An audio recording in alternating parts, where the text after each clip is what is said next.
Hey everybody, welcome back to the channel here. I'm just getting the live stream up so I can talk to you guys.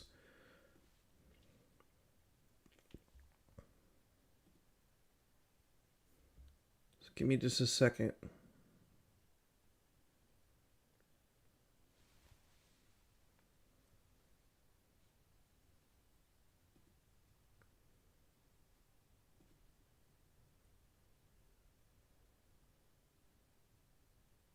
Hey man, how's it going?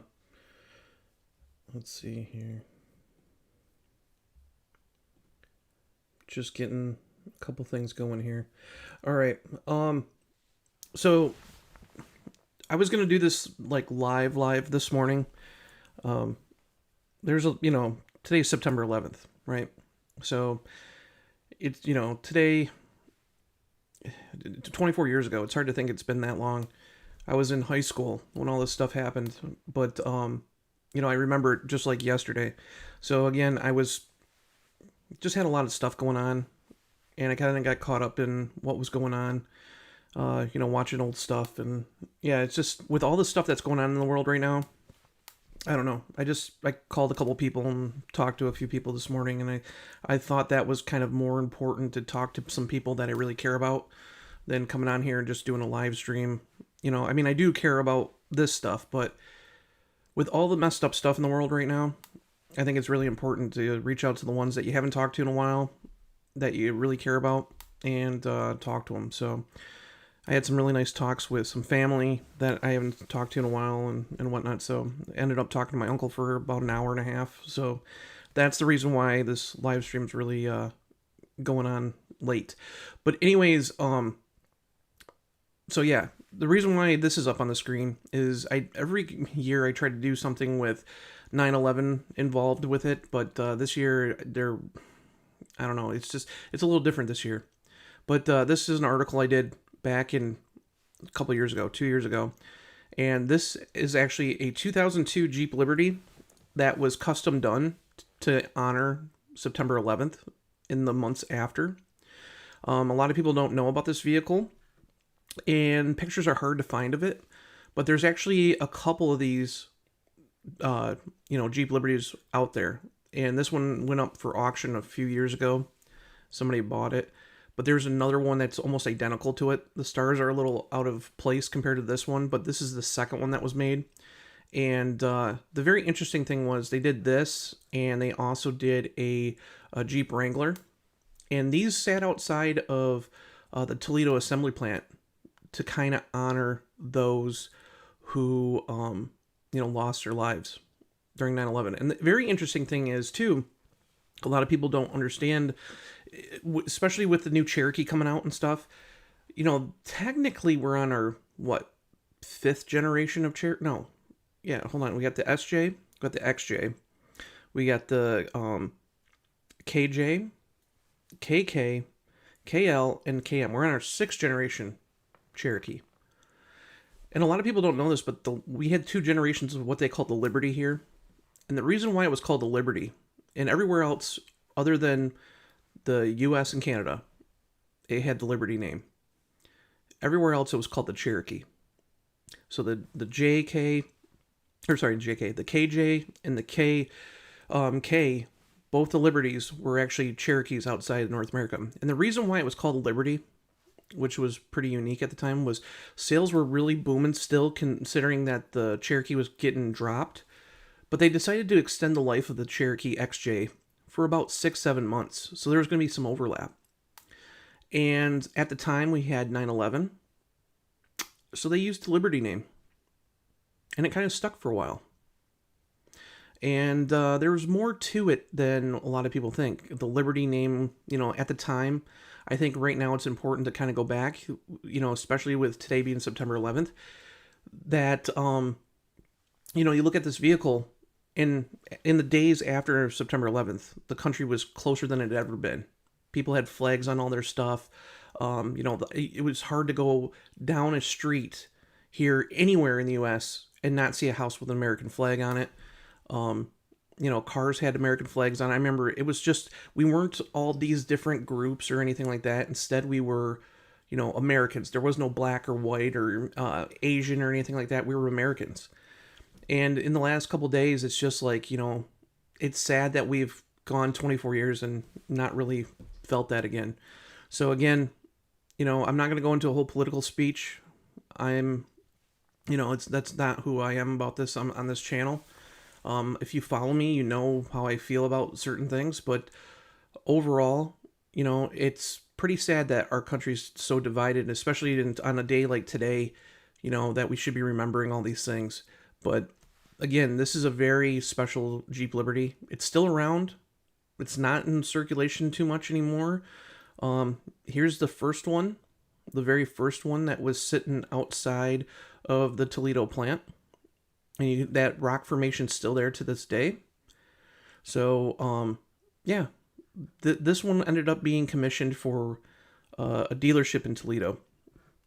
So, yeah, I mean, again, it kind of goes hand in hand with what I'm going to say. So that, like I said, I wanted to tell you guys there's a little more to it from, not being on here this morning. So I thought it was more important. I thought it was more important to kind of, explain why I wasn't on here at 8 o'clock this morning. So I said it was going to be at 8. But anyways, one thing I wanted to go through today is Antonio Filosa, the new CEO. He actually did a fireside chat this morning in France. And I was invited to a live stream for it. It went on about 9 o'clock this morning. It's 45 minutes long. We're going to play it in its entirety. And I figured, I haven't watched it yet. So I figured I'll watch it with you guys first. Usually I watch the things, if I'm going to do it later, I'll watch the things first so I can kind of, pull stuff out of it. But I figured we could watch it together. If you can't, watch the whole thing because you're on lunch break or whatever, that's fine. It'll be up here on the channel later this evening. But again, I think it's important to watch these kind of things because we hear a lot of inside information about what's happening in the company. Antonio's very open. He's like an open book, really. He's not one to beat around the bush about things. So I think this is going to be a really good fireside chat. So if you see me working and doing stuff, it's because I'm taking notes for articles and stuff. So it's not that I'm not paying attention to the chat. I got the live chat up here. But the reason why I am doing certain things, it's because I'm taking notes and getting stuff for articles in the future. So anyways, let's go to this. And again, it's about 45 minutes long. But let's go and see what Antonio has to say about the company at this fireside chat in France. Good afternoon. Could you please take a seat? We are going to start this last meeting of the Autumn Conference. It's an honor for us to welcome Antonio Filosa, who's here with us on stage. And you have a full team of Stellantis in the room. Antonio is going to say a very quick word, and we're going to start question and answer. Please raise your hands if you have questions, or use the internal app to ask your questions, and I will read it. Thank you, Antonio. Oh, thank you, Thomas, and the honor is mine and the privilege is mine. Thank you for having me. It's such an important event, and I'm very happy to be here with some team members. Right? Maybe just few words about me. So my name is Antonio Filosa. I'm Italian, as you can understand, right? But I've been living forever outside Italy, I must say, most of the time in the Americas. I've been appointed as CEO of Stellantis a little bit less than 3 months ago, but I've been living all my professional life in the company, 26 plus years. Very proud of that, very happy. And now I'm so excited to be CEO of Stellantis, the company that I love, in this I'm going to switch it up just a second here. Hold on. I'm going to move my face out of the picture so you guys can see a little bit better. Transformational period. This is challenging from one side, but also very exciting. We have a lot of opportunities in front of us. We need to work hard and a lot to explore each one of those, but here we are. And I'm yours for your questions.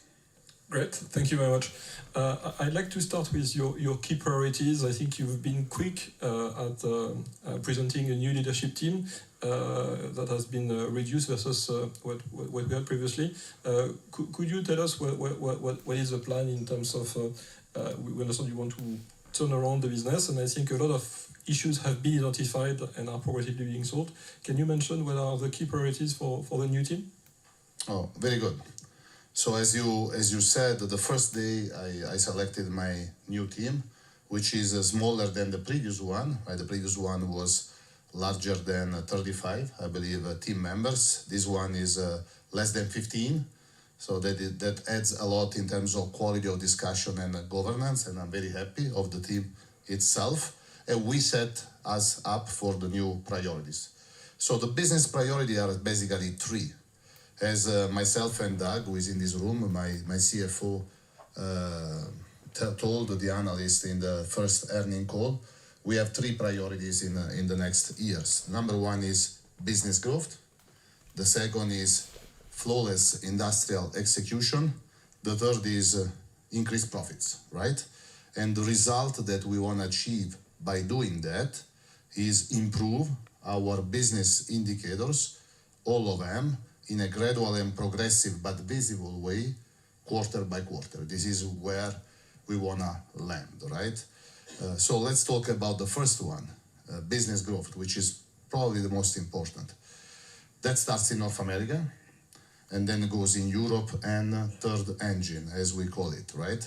And business growth we will have as first and most important lever, new product launches. Right? So 5 years ago, in North America, for instance, we were at 12% market share, right? More or less, in average.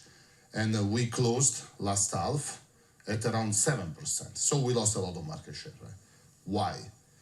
Because we decided in the past years to phase out very important nameplates, 7, that meant to us a lot of volumes.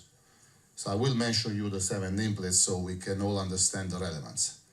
Jeep Cherokee, Jeep Renegade, Dodge Charger, Dodge Challenger, Ram 1500 Classic, Chrysler 300, and Ram ProMaster CD. Those 7 nameplates meant to us, in average, 300,000 units per year and a lot of profit. So business growth starts by launching the products that our consumer are waiting for, right? And as you probably followed up, we recently announced the 3 very important product action. So we returned the legendary Hemi V8 engine into Ram 1500. The first day after announcing, we collected more than 10,000 orders, and orders are piling up. After 4 weeks, 40,000 orders, which is a lot. We announced the return of an internal combustion engine into Dodge Charger. The first day, a big bang of orders, because our very loyal and very beloved from us Dodge community was waiting a lot for that, right? And now they have it, together with the very beautiful Charger BEV. And we announced it recently in New York, the return of Jeep Cherokee. We will open for order collection in big volumes the second half of this month, but we expect also there an explosion of order collection. So we are very optimistic on what we are doing as first wave of product launch, but more is come in that direction. So we identified a lot of white spaces for our brands, and we have in our plans a lot of products launching those white spaces. One has been already announced, so I can repeat it here. The Ram midsize pickup truck that has been announced in US for North American market. This is a segment that we don't play into it with Ram, and I believe with such a powerful pickup brand as Ram, we have all the ingredients to reach success into that.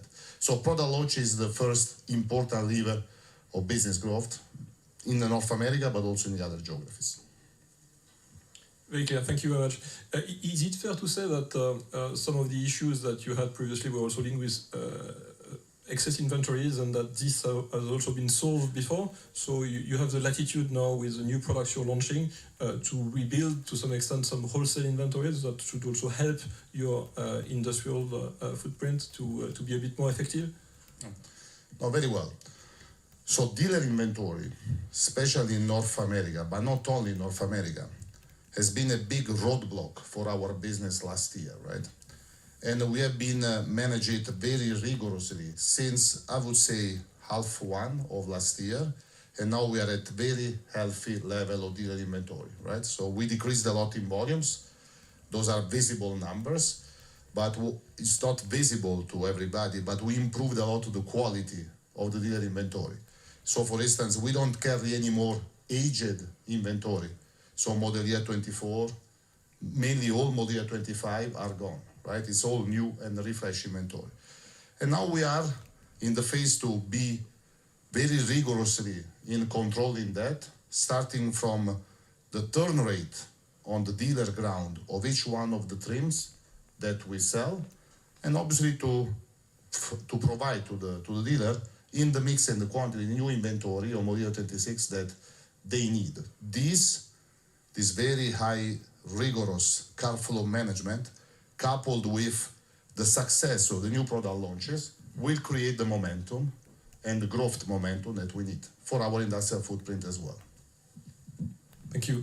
The Cherokee used to be the biggest car of the seven you've mentioned, and it's the car that's coming now.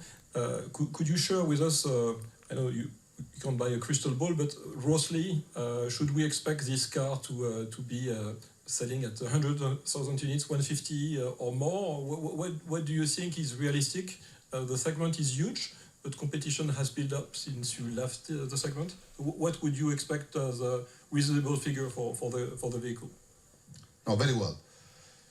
As you said, we don't have the crystal ball, right? But internally, we are trying to managing all the levers that we have available, right? So what we did, number one, we returned into a very large segment of the industry. It is the individual largest segment of the automotive world, right? In US, it's 3.6 million units per year, unit more, unit less, depending on the year. It is a segment that Jeep invented, because Jeep Cherokee was our invention and everybody else came in, more or less. We phased out from this segment a couple of years ago, a little bit more, and now we are back, right? And as I said, we try to manage all the internal lever that we have available. We are back with a much improved product than the last generation. So we have a bigger and larger trunk space. We have a larger internal space for the occupants of the vehicle. Very good ground clearance, all Jeep capability, and most important, a best-in-class fuel economy. So through the new Jeep Cherokee, we introduced our first hybrid system, HEV, 1.6 turbo HEV. And what we are providing to the market is a range of 500 miles per tank. That translated into money for the American average family is to spend less than $100 per month to drive their Jeep Cherokee. So the product is much better. So going on volumes. The old generation, which, as I said, was a worse into brackets product in terms of specs, in terms of performances, peaked 200,000 plus units per year. And the very last year, with an aged and phasing out product, 130, 140K units in that year. So we are very optimistic. We will see the orders that we will start collecting by the third week of this month. Production will start by the end of the year, and we will see the volumes. But we are very excited and optimistic about this very important product move. Thank you. I think you've been building up a financial services unit in North America over the last few years. Could you say a few words about that and whether you believe this will also contribute to rebuild market share for your different brands? Sure. So the financial services in North America started recently. They are accumulating experience, know-how. They are integrating with our teams and with the dealers team. And we really believe that that will be a strong lever of dynamics and momentums for the years to come, especially in a historical period where we understand that the interest rate will stabilize or going sequentially down, and that will obviously activate, we believe, additional demand, right? So I believe we came at the right time, for sure with the right team that have been selected around in US, but not only US, because we have other steps to do in North America, and we are very excited about that, yes, for sure. Thank you. Still sticking with North America, because I think it's a key potential swing factor for Stellantis in the next 2-3 years. Could you talk about tariffs? How your discussion with the administration progress, and what are the opportunities for Stellantis? Because I think you're one of the few companies that has available capacities in the US, and that gives you a clear edge versus some of your Asian competitors or others, except that for the time being, effectively, it's not completely clear or fixed, and sometimes you may pay more than others. What is your message on that, please? Hey, is the feed getting kind of choppy for you guys? I'm just asking because I'm watching the live stream here, and it seems like it's getting a little bit choppy. I can go back a few seconds and go back through. It seemed like it was getting choppy. Let me know in the chat. I'll take and rewind it just a few seconds so you guys can kind of see it again. Hopefully it's not as choppy this time. Historical period where we understand that the interest rate will stabilize or going sequentially down, and that will obviously activate, we believe, additional demand, right? So I believe we came at the right time, for sure with the right team that have been selected around in US, but not only US, because we have other steps to do in North America, and we are very excited about that, yes, for sure. Thank you. Still sticking with North America, because I think it's a key potential swing factor for Stellantis in the next 2-3 years.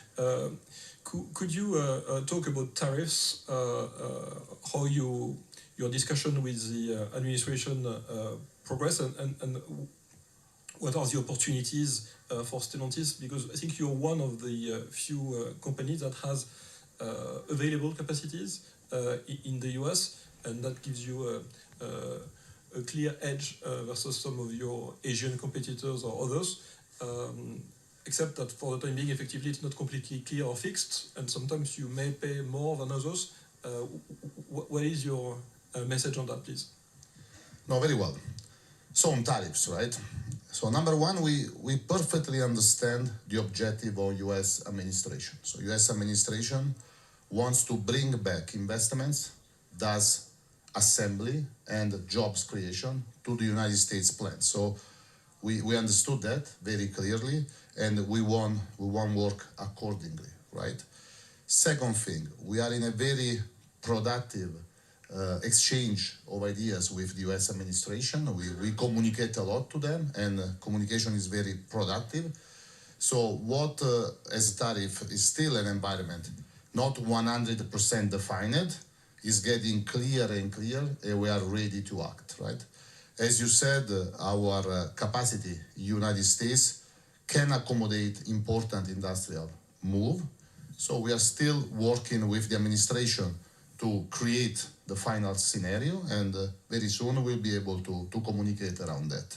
What I want to say is that together with tariffs, US administration has also introduced a couple of important mitigation tools. One is the 3.75% offset credit for US built. The other one is the expanded US content. Those are moving still a little bit.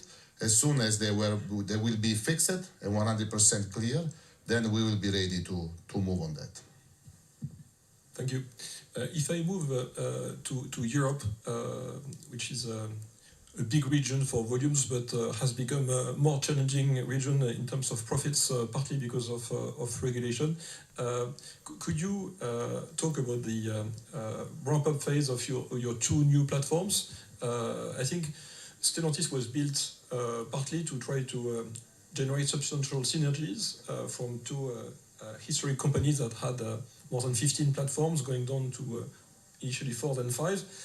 But there seems to have been industrial issues, particularly in Europe, on the ramp-up of some of these.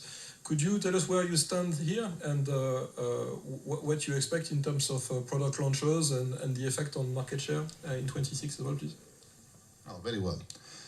And if you allow me, the result of synergy is already visible, right? Because, as you said, we are in the phase of ramping up two out of those platforms that you mentioned that represent the combined technical effort of the two legacy companies. So we have implemented in 2 plants now, but more will come, our smart car platform. And on top of that, we are launching 3 initial models, so the Citroën C3 with a lot of trims and variants, including BEV, the Fiat Grande Panda and the Opel Frontera, and others will come. And the other platform that you were mentioning is the Stella Medium, and many models have been idealized around that platform. One has been recently announced, the new Jeep Compass. So we talk about Jeep Cherokee being better than the previous generation. Jeep Compass is much better than the previous Jeep Compass as well. This is evolution, right? And so now we are in the ramping up phase, right? Smart car has been ramping up in Trnava, Slovakia, in Serbia, plant, Grande Panda, and other will comes. And in Melfi, we are doing the ramping up of Stella Medium. So you mentioned industrial program, actually not, is the usual ramp up. It is about recruiting people for the shifts of production, training people, and having our supplier base doing the same. And we are doing that very, very diligently. Obviously, every day you have new things to manage, but it's going accordingly to the plan, and you will see volumes out of those plans and out of those platforms very soon. I mean Q4 and for sure next year. So we're very excited on those products. Smart car specifically is a platform that combines a very high level of cost competitiveness, and we know that for sure because we tear down competitors' product every day, right? And a very high level of flexibility because on the same platform you can accommodate BEV powertrain, but also all the non-BEV variants that we can have. So we are very happy with those 2 platforms as well. Thank you very much. This morning I was sitting here with François Provost, your equivalent at Renault, and we were discussing the fact that tomorrow there are going to be formal discussions with Ursula von der Leyen. And also it's John Elkann who's going to go for Stellantis. Could you share with us what are for you the priorities in terms of adjustments to European regulation, whether it's on CO2 or not, for LCVs or passenger cars? There seems to be a change in mind or an evolution of the thinking of the European Commission when we listen to the von der Leyen speech yesterday. She seems to move in the direction you were suggesting for cheaper, smaller cars and cheaper BEVs. Oh, very good. No, very good. This is a very important matter because for us Europe represents one of the major volume generator, right? And it is a common understanding within ASEA, our association, that the targets that has been established, as they've been established, of CO2 emission are frankly unattainable, right? Let's stick to the number. Before COVID, European industry was at more or less 19 million units, a little bit less. Now we are on our way to go to 15 million units, a little bit more. So there are 3 million plus of units as gap, negative gap. And European industry is the only one among the large regions that is declining so fast. And you mentioned light commercial vehicle. Numbers of light commercial vehicles are even more concerning. Last year, light commercial vehicle industry in Europe was at 2 million. This year, probably it will lose 350k units. Is a lot, right? So those are the numbers. And ASEA, not Stellantis, ASEA, understand that there is a clear direct correlation of this decline with the targets of CO2 emission that has been established and the way they've been established. So our suggestion within ASEA, but I understand that has been supported by ASEA overall, is to suggest the introduction of flexibilities. So what we call flexibility. For instance, we call flexibility the possibility of car park renewal, right? So car park in Europe is 250 million units, more or less. Average age is 12 years plus. So we understand that by incentivizing to the consumer, not to us, the possibility to change an old car with a newer one, well, the environment will be benefited, obviously, because newer cars are less pollutant than old ones. The industry will receive an immediate benefit because this is an additional demand, right? And that means more jobs, job protection, plants going higher in production, and stuff like those. And this is one flexibility. The other flexibility is to consider, for instance, super credits for small cars, right? Independently of the powertrain, with the same powertrain, a small car will always pollute less, have lower CO2 emission than a bigger one, right? And we believe this in the equation, this needs to be taken into consideration. Technological neutrality is the other flexibility that could be introduced, and many others. So we believe that those are the pragmatic points that the European Commission should accept from ASEA as strong suggestion, right? So we very welcome, as ASEA, it's not Stellantis, the strategic dialogue that has been started, right? And now we understand that we can work together and very quickly on strategic actions that are very, very urgent. You mentioned light commercial vehicle. Maybe this one is the first sector to start to introduce those flexibility. Yeah, that's the segment where the distance to the target is by far the widest, clearly. To continue on both Europe and compliance, can you say a few words about the collaboration with Leapmotor in Europe? I think you've set up already this number of dealerships and new models are coming out. No, very well. So more or less 3 years ago, like in China, our CFO, Mr. Doug Osterman, who is in the room, started that investment that today we celebrate as a very good one, right? At that time, Doug was reminding us that Leapmotor was selling less than 5,000 units per month, right? In China, now we are at 50,000 units per month. And they are paving their way to hit their objective of sales this year, which is higher than 600,000 units. So we call it still a startup, but it's a reasonably grown startup, right? So what we have done with Leapmotor, number one, we established together Leapmotor International that has the objective to commercialize and distribute Leapmotor's models in Europe, in India, Asia Pacific, in Middle East and Africa, and very soon in South America. And things are going very well. Demand is picking up. At the point that last month, I believe that Leapmotor sold more BEV than BYD in Germany. And BYD has been around in Germany for a few years, while Leapmotor's few months, right? So this is a very good achievement from these important partners and new brands that we have. This is step two. So China, step one, the other region, step two. Then step three is we have recently announced an industrial collaboration with Leapmotor, which is to give them some capacity out of one of our Spanish plant to build their cars on their platform, our cars on our platform, and that will start very soon. And then there is an exchange of know-how, which is happening around the supplier basis, cost management and cost competitiveness, software technologies, and this is going very well. Thank you very much. I get also some questions from the room, so I'll move from some of them as well, integrate some of them in my questions. I think there are questions about the level of merger integrations for Opel and Peugeot and Stellantis, Peugeot and FCA.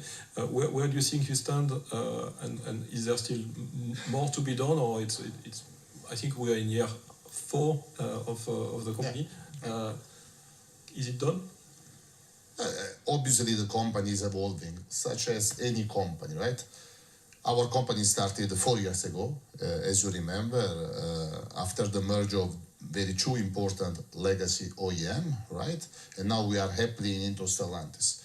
So one thing that we decided, we communicated loud and clear, that the nomenclature ex-PSA and ex-FCA has been banned in the company, so we are just I know he's hard to understand sometimes, especially the commentator. But so far, what we've heard is, Leapmotor is going to be playing even a bigger role in Stellantis' sales in Europe. So that's going to be big. There's a lot of things going on with the whole Leapmotor thing. A lot of people are kind of upset because, hey, it's a Chinese startup. But it sounds like, they can push sales. The only weird thing is we're probably going to see Leapmotor stuff next to Jeep and next to Fiat stuff in dealers, which we've already started to see. But the big problem is it going to compete against other products that they have? So give me a second here.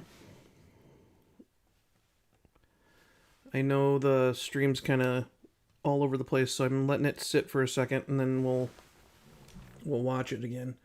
So give me just a second here. Should be coming up here. All right. Is very proud to be Stellantis, and this is our present and will be our future. Obviously, the synergies have a maturation period. The integration, especially the technical one, have maturation periods that we are following up and ramping up with the highest speed possible. There are many levels, right? System-wise, process-wise, governance-wise, but much has been done, and very well, by the way. Few things are still to be done in the future. What I can say is that our brands are strong, right? Differently strong in North America and in Europe because they are different brands with different consumers. But we mentioned the platforms, they are reality, right? The products, synergy and carryover is reality. Commonality of parts is there, right? And unique and distinctive design is unbelievably well done. So we are very happy of what we have been done so far. A lot of opportunities to improve, but we are on the pace to do that. Great. Thank you. I'll ask a second question from the room and then we'll move to the third engine. So the second question from the room is clearly coming from a French person, asking about the pure tech engines and the Takata recalls you had. So I think the former Peugeot brands faced, let's say, image issues in France, and the question is whether Stellantis plans to take concrete actions to restore the consumer confidence and the deterioration of the brand image. And basically the message is how much of that effectively explains the market share loss versus what we discussed previously. So obviously those are technical mistakes that have been corrected, right? An important thing now is, number one, giving the consumer what they need, which is higher quality, and this is happening because we have been learning a lot from the past mistakes. Number two, we extended warranty period on many vehicles and many nameplates so that we can contribute a little bit to our consumer pain in that sense, and we are seeing the results out of that. Then the market share decline has different root causes, like the ones that we said, and maybe there are factors also around those. But we are keen in our second foundational pillar of the turnaround and recovery, which is industrial execution. We have built a team of very big experts around product development and product quality, and we are very confident that all the lessons learned on the past will result into very good execution for the future. Perfect. Thank you. I'll move to the third engine because I think it's been the most resilient pillar and a very impressive performance. I think you spent a lot. What he's talking about, the last thing he was talking about was the PureTech engines. These are the Peugeot-based engines that had massive problems. So, like, they went through a voluntary recall for fuel pipe issues, and it affected some 2023 to 2025 models. Basically, it was initiated in February of 2024. And then the company decided, hey, we're going to extend the warranty on these vehicles. So they actually extended the actual lifetime of the vehicle for the powertrain. And if I can't remember what exactly it was, let me see here. I'll look it up real quick. But anyways, they had massive problems with these PureTech engines. So basically, there was a recall back in 2021 that addressed a premature belt wear from oil contamination. And this year, they've announced that it affected certain Gen 3 engines and concerned a possible fire risk from a fuel system defect. So what they did was they made a compensation platform that was launched in March of last year that covers 100% of the repair cost for failures due to a wet belt or oil consumption issue on the 1 liter and 1.2 liter PureTech engines for a limited period. Now, the very interesting thing about that is a lot of people have been kind of spooked about this new Jeep Cherokee engine that's coming out, the 1.6, because it's based on the PureTech setup. However, at a recent reveal to the media, I was talking, or actually, a bunch of us were talking to Mickey Bly, who's head of propulsion systems for Stellantis, and he assured us that the 1.6 liter that we are getting here, that's built at Dundee, is basically, it uses the same kind of architecture, but it's been completely revamped. It uses a different cycle, or actually a Miller cycle kind of combustion, and it's very different than the ones that they have in Europe. So again, a lot of people have worried about the PureTech kind of setup with this new 1.6 that's going into the Cherokee and eventually a new Chrysler crossover. But Mickey has told us, like, hey, it's a totally different engine, basically. It's designed specifically for the North American market. So I just wanted to let everybody know that. Large portion of your career as well in Brazil. Could you talk about the notably the LATAM business, the Stellantis position there, which I think is double the second player? I mean, the perception among investors is that it faces aggressive competition from new players. How do you think you can effectively compete or maintain this leadership position and the contribution of the region? Oh, very well. So what we call third engine in Stellantis is the combination of South America, Middle East and Africa, and then Asia, meaning India, Asia Pacific, and China. So for China first and Asia in general, Leapmotor is the major strategy. We have been talking already about that. Then for South America, Middle East and Africa, the strategies are a little bit similar, right? So South America, we are market leader with 24% of market share. We are almost doubled at the second player, so we are very dominant. And we have been built this leadership on two foundational pillars. Number one, we provide to the market the cars, the vehicles that those consumers need, right? If you go to Brazil, to Argentina, to Chile, you will see a lot of Fiat that are very different from Fiat 500. By the way, you will not find Fiat 500 if not in very small units. Why? Because we have been developed there a very strong local know-how around reading consumer needs and translated it into the products that they want, right? Number one. Number two, the second key advantage in South America that we have been building year over year is localization. 99% of the product that you will see in the streets there can be built by Brazilian or Argentinian plants, right? With Brazilian or Argentinian suppliers.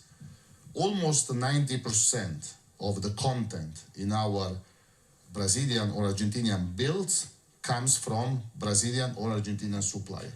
So very high level of localization with very localized product offer makes our portfolio and our lineup of cars very strong in Brazil, in Argentina, in Chile, and in the other region. And the point that we are not only leader in the continent itself with 24% of market share, but we are leader in Brazil, we are leader in Argentina, we are leader in Uruguay, and we are very strong player in all the countries there. The recipe can be adapted also for Middle East and Africa, right? There we are very big, not dominant, but we have room to grow because we can localize more. And this is what we are doing. Yesterday, I was in Turkey talking on localization projects with the team over there, very good team, by the way, and the plant that we have there, exactly because we want to do almost what we did in South America, also in Middle East and Africa. And they said China and Asia will go around the Leapmotor offer, as we said. Thank you. There was, under the management of your predecessor, a large ambition for Middle East Africa, setting up production capacities of, if I remember correctly, 900,000 or 1 million units and clearly an ambition to conquest that would also complete this view. Is that something you plan to continue, or you want to keep that maybe for the presentation of your strategy early next year? No, very well. As you are reminding us, by the first quarter of next year, I will share with the investors in a capital market day our new strategic plan and industrial plan. But yes, our ambitions on the Middle East and Africa are high. I believe that the driver is product localization.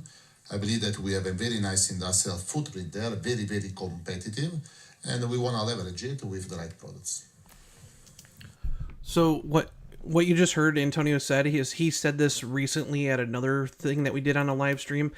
Basically, it was a conference call with shareholders, and what he is saying is he is going to lay out his future plans for Stellantis in the first quarter of 2026. He's going to have, just like Sergio Marchionne used to have, a Capital Markets Day event, and basically he's going to lay everything out. How the Chrysler brand, how the Dodge brand, how the Jeep brand, Ram brand, Peugeot, Alfa Romeo, all that stuff, all their future product.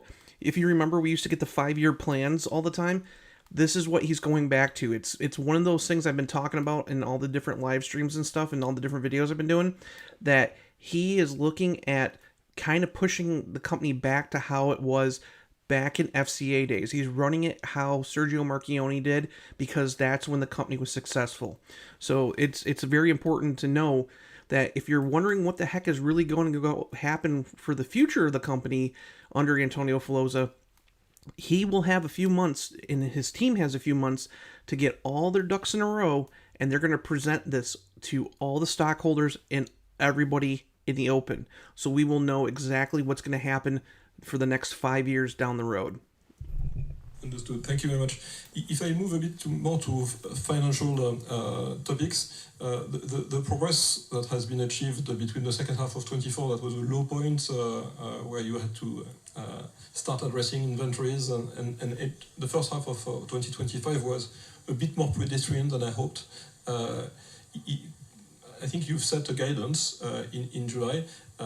Could you discuss the pace of improvement we should expect in the different regions? What do you see as the biggest swing factor, and how fast do you think we could anticipate to see a recovery in some of the regions where the performance has deteriorated the most? Very well. So what we want to achieve by running our business in the months to come is a progressive, visible, a gradual improvement of all our business KPI, month over month, quarter by quarter. And by the way, that's why, starting from next year, we will have our earning calls every quarter, so we can show how this plan and this objective and this commitment is going, right? So that is what we want to do. Then, where that will be first visible, we believe that we will have visible results everywhere, but for sure, US is priority number one, and is where we are putting most of our efforts, right, to reach those commitments. But finally, what we want to realize is what I said. So a gradual, progressive improvement on profit generation, cash generation, and revenue, first line, quarter by quarter. Understood. You just heard what Antonio said, right? He basically said that they're putting North America first. Out of all the regions, they're putting North America first because it's the biggest, driven market where, they get the most money from. So again, that's great. And you got to remember, Antonio's not just the CEO for the company. He's also the COO still for North America. So hopefully we'll be seeing, a faster turnaround in North America than any other region, because that's his focus. The cash burn was, I think, the main pushback I got when I speak with investors about Stellantis over the last 18 months, because Stellantis comes from a situation where margins were double-digit to much lower margins, and a situation where you move from being strongly cash generative to burning a lot of cash over the last 12 months. When do you think we can expect free cash flow to break even? Is it? I think you're aiming for an improvement, H1 over H2. Is it overly optimistic to think you could already break even on the cash front in the second half of the year? Well, I cannot anticipate financial plans and forecast and estimate that we have, but it is our most urgent, let's say, objective that we have to turn the corner on cash generation, right? How we want to do that? Many levers, but lever number one, increasing the revenue line. So in the past years, there was a clear market distortion that was the big constraint on supply, driven by COVID first, a semiconductor then, and that allowed everybody, right, to be very aggressive on price, right? We established for ourselves in past year as a main indicator of success AOI percentage, and as a result, that created a business shrinking that now we want to invert. So we are now setting for ourselves loud and clear that we have a combination of indicators to improve. Revenue is the first one that will generate profit in mass, right? And this is very important for us. And finally, cash conversion. So I cannot now share in anticipation what our estimate, but yes, we want to turn the corner very soon. Thank you. I get another question from the room about the North American business. And the question relates to the relationship with dealers that deteriorated under the previous management team. I've seen that you attended several dealer meetings, but I just want to have your take on how you plan to restore the relationship with dealers, and also what is the reception of your dealers on the products you have discussed that are just being introduced, or also imagine you're showing them the future products. No, very well. So yes, 1 year ago, like back in time, our dealer inventory was very high, right? And the order collection was ridiculously low, right? And that was a result of many things. One soft aspect that was going wrong was exactly what you mentioned, our relationship, professional relationship with our dealer network body. So we decided to change it, obviously, right? Number one, technically, we worked to reduce the dealer inventory. It cost us a lot, but we are successful into that. And now we are very rigorous in car flow management. Second, we listened to them a lot, and we understood that they were screaming for V8, V8 is back. Screaming for Jeep Cherokee is back. Screaming for a real muscle car with an internal combustion engine, GME T6 with a beautiful sound is now in this car, right? So we are listening to them a lot. We are meeting them very frequently, and also we have configured our commercial brand team in US, giving them the people that represent the highest knowledge around brands and around dealer business and relationship. So we gave them, with a lot of pleasure, obviously, Tim Kuniskis, right, as head of the brands, Jeff Comer as head of sales, Jason Stoysovic as head of dealer development. Maybe to you those names are not that familiar, but for them they are very familiar. And so this was a good start, and things are going well. The relationship is much improved. We have 2,600 dealers, so obviously many, right? Good. And things are still to be improved a lot, but we are halfway. Great. The reception of the new products. Sorry, I forgot about that. Well, it is in the numbers, right? Because the orders comes from them, right?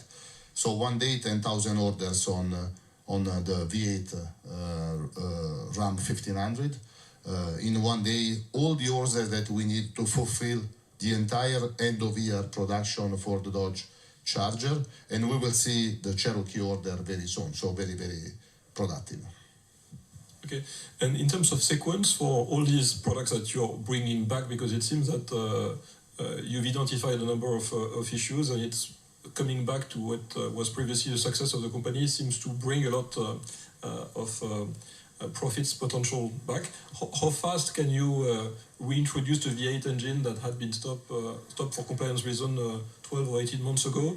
How fast do you move from having muscle cars only BEVs to muscle cars with V8s? Because basically, I think... You said that. I didn't say it yet, but...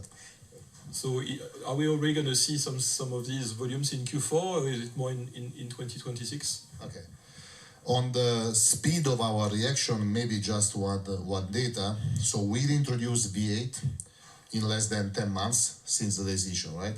Which is pretty strong as a reaction time, right? And that meant to us to restart the plant that was closed, to restart all the suppliers' plants, right? To readapt the engine on a new product, because the product was changing in the meantime, and also to homologate it, right? So very fast reaction on something that was very urgent to us, and that has been another good thing for the dealers, that they saw that speed that before they were kind of not seeing, right? So how fast? Technically, you need from 18 to 24 months to develop a new product, but V8 introduction has been a good example how we can be faster than our technical time to market without any trade-off with quality and reliability. So that is a good example. And then you said that our strategy is to return to the nameplates that we lost. Wave 1, yes, but wave 2, which is immediately after, is to identify the white spaces that we have in the regional markets and to understand if we can have a product for one of our brands into those white spaces. And this is the example of many things that will happen. One has been announced already, which is the Ram midsize pickup truck. This is a very large segment in the world, US growing a lot. We were not there, and Ram is the perfect brand to be there. So we are very positive around also the way we are articulating our product offensive into the white spaces that still are available to us. Thank you. I think you're also going to be next year the first to introduce an REV in the US pickup truck market, and I think you mentioned earlier in the meeting we had together that REV was something you would be pushing among the first of the Western players in different markets. Can you talk about that? Oh yeah, perfect. So we will be pioneer in the introduction of range extended powertrains for pickups in US, right? So Ram 1500 will be the first large pickup in the market with a REV, and this is just perfect because it's an electrified strategy, right? That is coupled with a product that will represent the best choice for all the performance and technical parameters to our consumer. So the Ram 1500 REV will have best-in-class payload, will have best-in-class towing capability, very important in the US. We'll have best-in-class power. We'll have best-in-class torque. We'll have best-in-class fuel economy because it's a REV, right? So everything with a cost which is lower than a BEV because the size of battery is lower, right? So we believe that the value equation of that, with the fact that we will be pioneer in this innovation, will be an absolute winner. And that will happen on the pickups, but also, and maybe a little bit before, also on the very large SUV that we do in US, namely the Grand Wagoneer, the Jeep Grand Wagoneer. So that is our strategy on REV. Then in Europe, we have Leapmotor. And Leapmotor is building its success around the BEV, but also around smaller range extended. And that's also one of other plans that we have. So we are working on those electrified solutions, both in US as first, but also through Leapmotor in Europe. And again, that is another sign of optimism that we can share today with you. Great. I think we're getting close to the end of this presentation. I wanted to ask a last question on North America about, you've talked about the acceleration of to be able to bring back V8s or to be able to bring back new products. I understood that you're going to do the best you can to bring forward the mid-size truck you've mentioned that will be built in the US. Should we think it's a product for the second half of 26 or for the first half of 27, or when is it effectively going to be visible for customers? So that is now a product for 27, okay? Which is accordingly to the timing and the time to market that product development. What I can say is that 2 weeks ago, I was in our design center in Detroit, and I saw the car itself, not only the sketches and the design, but the clay model, right? And it's just beautiful. It's just amazing, right? So hopefully you will join me in this assessment. If you want to come to Detroit, I will show you without cell phones and cameras, so you will be, I believe, astonished. And this is an invitation for all of you, if you want to come to Detroit. Avoid the winter, it's very cold, so come first, come before the winter, but it's beautiful. And all the specs that we are imagining in the product briefing are very good in the segment, so that's why 2027 we will have a very strong RAM offer in that segment. Perfect. Thank you very much, Antonio. We're going to close it here. Thank you very much. So you just heard what he said. The new Ram's midsize truck is coming in 2027. So that's good. He confirmed that the Grand Cherokee 4xe, we know that now, is, for sure. We've heard for a while that, it's obviously coming, and we've seen, I've showed you spy images and all this other stuff of it, but it's confirmed now. So, and we've also got that teaser image of the Grand Wagoneer for 2026 that shows that obviously has 8 lug wheels and a charge port door.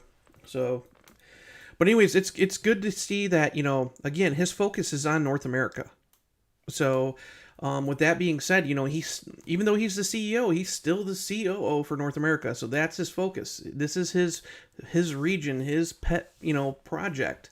And, while we didn't learn a whole lot of new things, like I said, we just knew a few things about the new midsize truck. He said it's absolutely beautiful. It goes to show that, he is looking at the market here in North America specifically more so than anything else.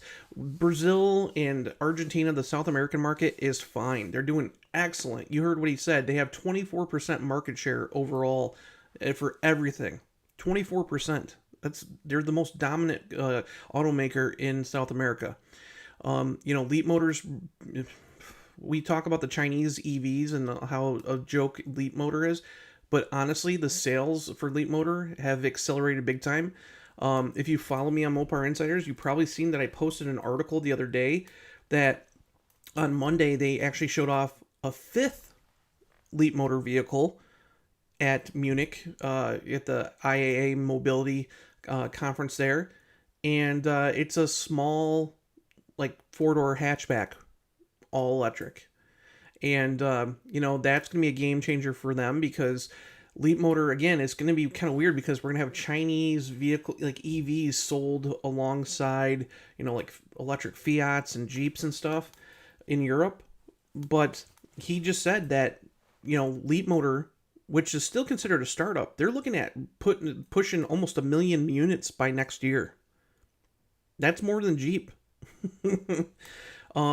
The sad thing is like, if you actually look at what they're doing with Leapmotor, he just said they surpassed BYD in Germany for sales. So, I mean, BYD's the, top dog for all these Chinese EVs, and here, Leapmotor's giving them a challenge. We won't see them here. We won't see them here in the US. It'll be interesting to see if they try to push them in Canada, because we know, the Canadian market, they're kind of relaxing on the whole push for EVs, but they're not as toned down as we are here in the US. But we'll see. What was said about the American Dakota? Well, you missed it. It was right at the end. He basically said that truck is coming out in 2027. And he said it's absolutely beautiful. So he said he's seen it in the design studio in clay form the other day, and he said it's absolutely beautiful. So they haven't announced where that's going to be built yet. From what I've been talking to people over at Belvedere, and I've talked to people at Toledo, it doesn't sound like it's going to go to Belvedere after all. So it would be kind of stupid to move it to Belvedere, honestly. The reason why is we don't need another plant that's body on frame, because we got confirmed that this new midsize truck will be body on frame. if they made Belvedere body on frame, it would be stupid because they have Warren truck that, can have 2 more shifts. What we've been hearing is that Gladiator, because the sales of Gladiator have been kind of down, what we've been hearing is that Gladiator will more than likely move to the Wrangler side of the plant. So it'll be built on the same exact assembly line. And you got to remember, too, is one of the big things going around is, Jeep Europe has confirmed a few different changes. The first change is the Grand Cherokee will not be sold there anymore. The reason being is because EU regulations have really pushed for more EVs, and with the tariffs still, even though Trump's negotiated with most of the EU, with the tariffs and stuff, the Mexican built Wagoneer S, which is smaller, it's a D segment vehicle compared to an E segment Grand Cherokee, is cheaper for them to sell in Europe. It's more modern, it's smaller, which is better because the roads are tighter there, and it can be cheaper. So with that being said, they've already confirmed that the Wagoneer S will replace the Grand Cherokee in Europe. So that also puts, Mack and Jefferson kind of down on, pushing units over to Europe. It's not a huge amount, but nonetheless, it's something that's going to be taken out of their lineup. However, what we've been hearing is Jeep Europe said they're going to be looking at it, and they haven't confirmed it just yet, but it sounds like it's pretty much a done deal, is that the Wrangler will be discontinued from European sales. The reason being is the Wrangler is a very expensive vehicle over there. Even though it's Jeep's Halo vehicle, the problem is, again, it's an E segment vehicle. It's bigger. The price is very expensive, and it's a plug-in. So again, when they're pushing EVs, and there's certain city centers where you have to have EVs in certain countries. So basically, what they're going to do is they're going to replace the Wrangler with the Recon, and that's what they've been talking about. And it sounds like it's a done deal. So the Recon is going to be a global Jeep. It's going to be launched here very quickly, but it will ultimately replace the Wrangler. So with less sales of the Wrangler too, that also makes it so they can move Gladiator over to the north side of the plant. The south side of the Toledo plant can be opened up for this new, Ram Dakota, or whatever you want to call it. We haven't gotten an official name just yet. Obviously, there's a Ram Dakota that's based on the Fiat Titano in Brazil and Argentina. It's actually going to be launched in Argentina by the end of the year, but that is a completely different vehicle. But they might use the Dakota nameplate here. I'd be surprised if they didn't. But yeah, I mean, again, we're going to find out more about this vehicle coming up very soon. The one thing I can tell you guys is, in the first quarter, he is going to hold a Capital Markets Day event. Now, again, like I said, this goes back to how Sergio Marchionne actually ran the company back when it was FCA. Antonio, Sergio was his mentor. So he's kind of going back to how Sergio ran the company, because that's its most successful years. Even more so than the PSA deal with Tavares, when Tavares was leading over there. All Tavares was doing over there was cost cutting and making the company worth more, but he wasn't solving issues. The thing is Sergio was spending more money, but he was actually growing the company to the point where Jeep almost hit 1 million sales in the U.S. alone. There was a lot of things, and you heard it from Antonio in the whole spiel. One of the big reasons why North America is doing so crappy is the fact that they discontinued 7 vehicles that were pretty good volume vehicles, and they have no replacements for those vehicles. He mentioned the Renegade. The Renegade wasn't a huge seller here, but it was the cheapest Jeep by far. That's going to come back for sure. He mentioned the Ram 1500 Classic.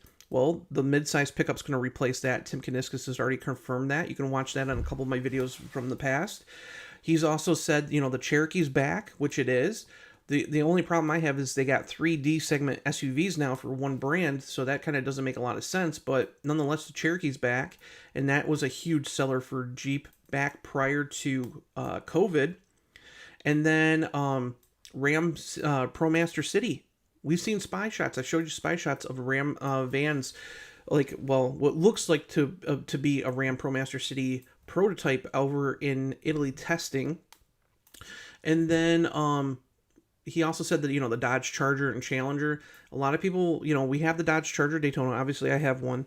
But a lot of people have been waiting for internal combustion. So he was mentioning like, hey, we're gonna bring internal combustion back to the 2-door and 4-door, Charger. So that should make a lot of people happy. Will it push enough people back into the brand, to the Charger? I don't know.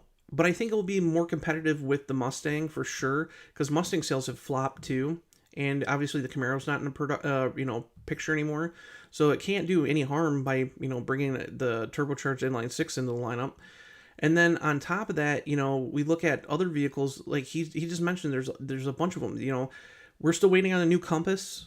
We haven't heard anything just yet about what's happening with Brampton. Hopefully soon we will. We keep hearing it's a month by month basis, but Unifor hasn't said anything officially just yet, and neither has Stellantis about that. We're just waiting probably to see what the tariffs say. But the current generation Compass has been pushed. Basically it's been extended by 9 months to give them kind of leeway. So there's a lot of things going on. A lot of things.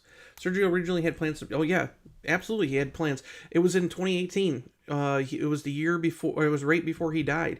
He mentioned it at Detroit. I was at the event in Detroit, at the Detroit Auto Show, when he mentioned that they were going to bring the 2500 and 3500, all the heavy-duty production, to Warren Truck.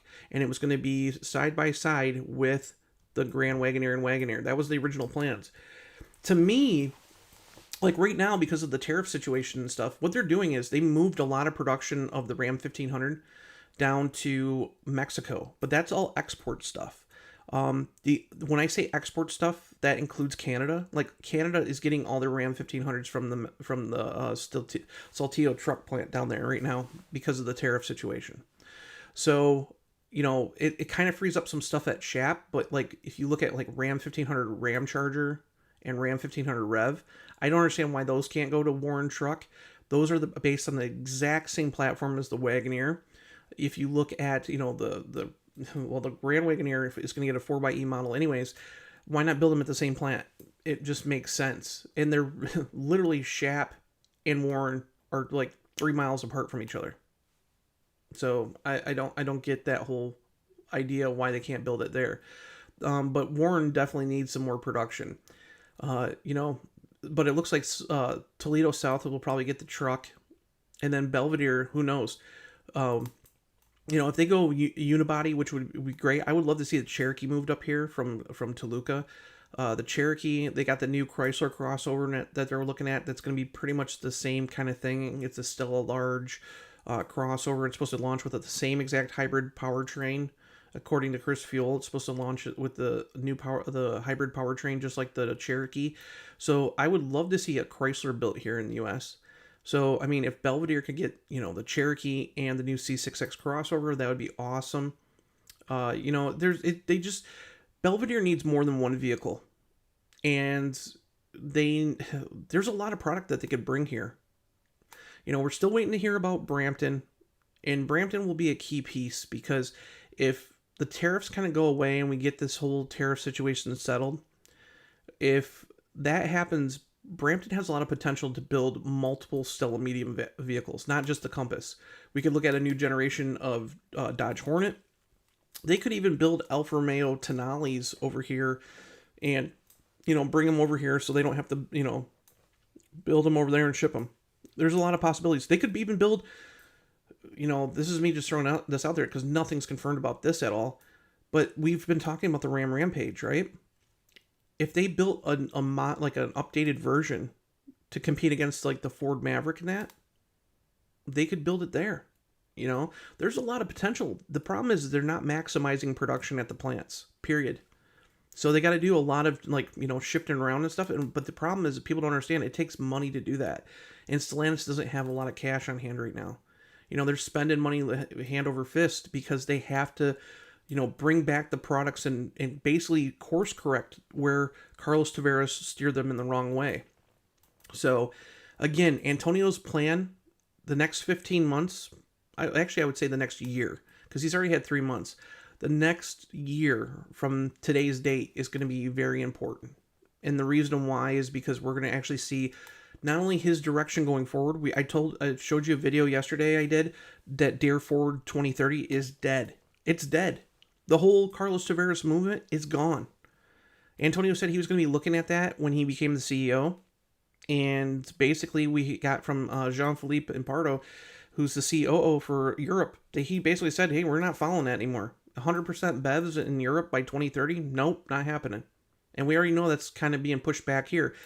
Are they going to get rid of BEVs indefinitely? No. Jeep Recon's going to be launched as a BEV exclusive.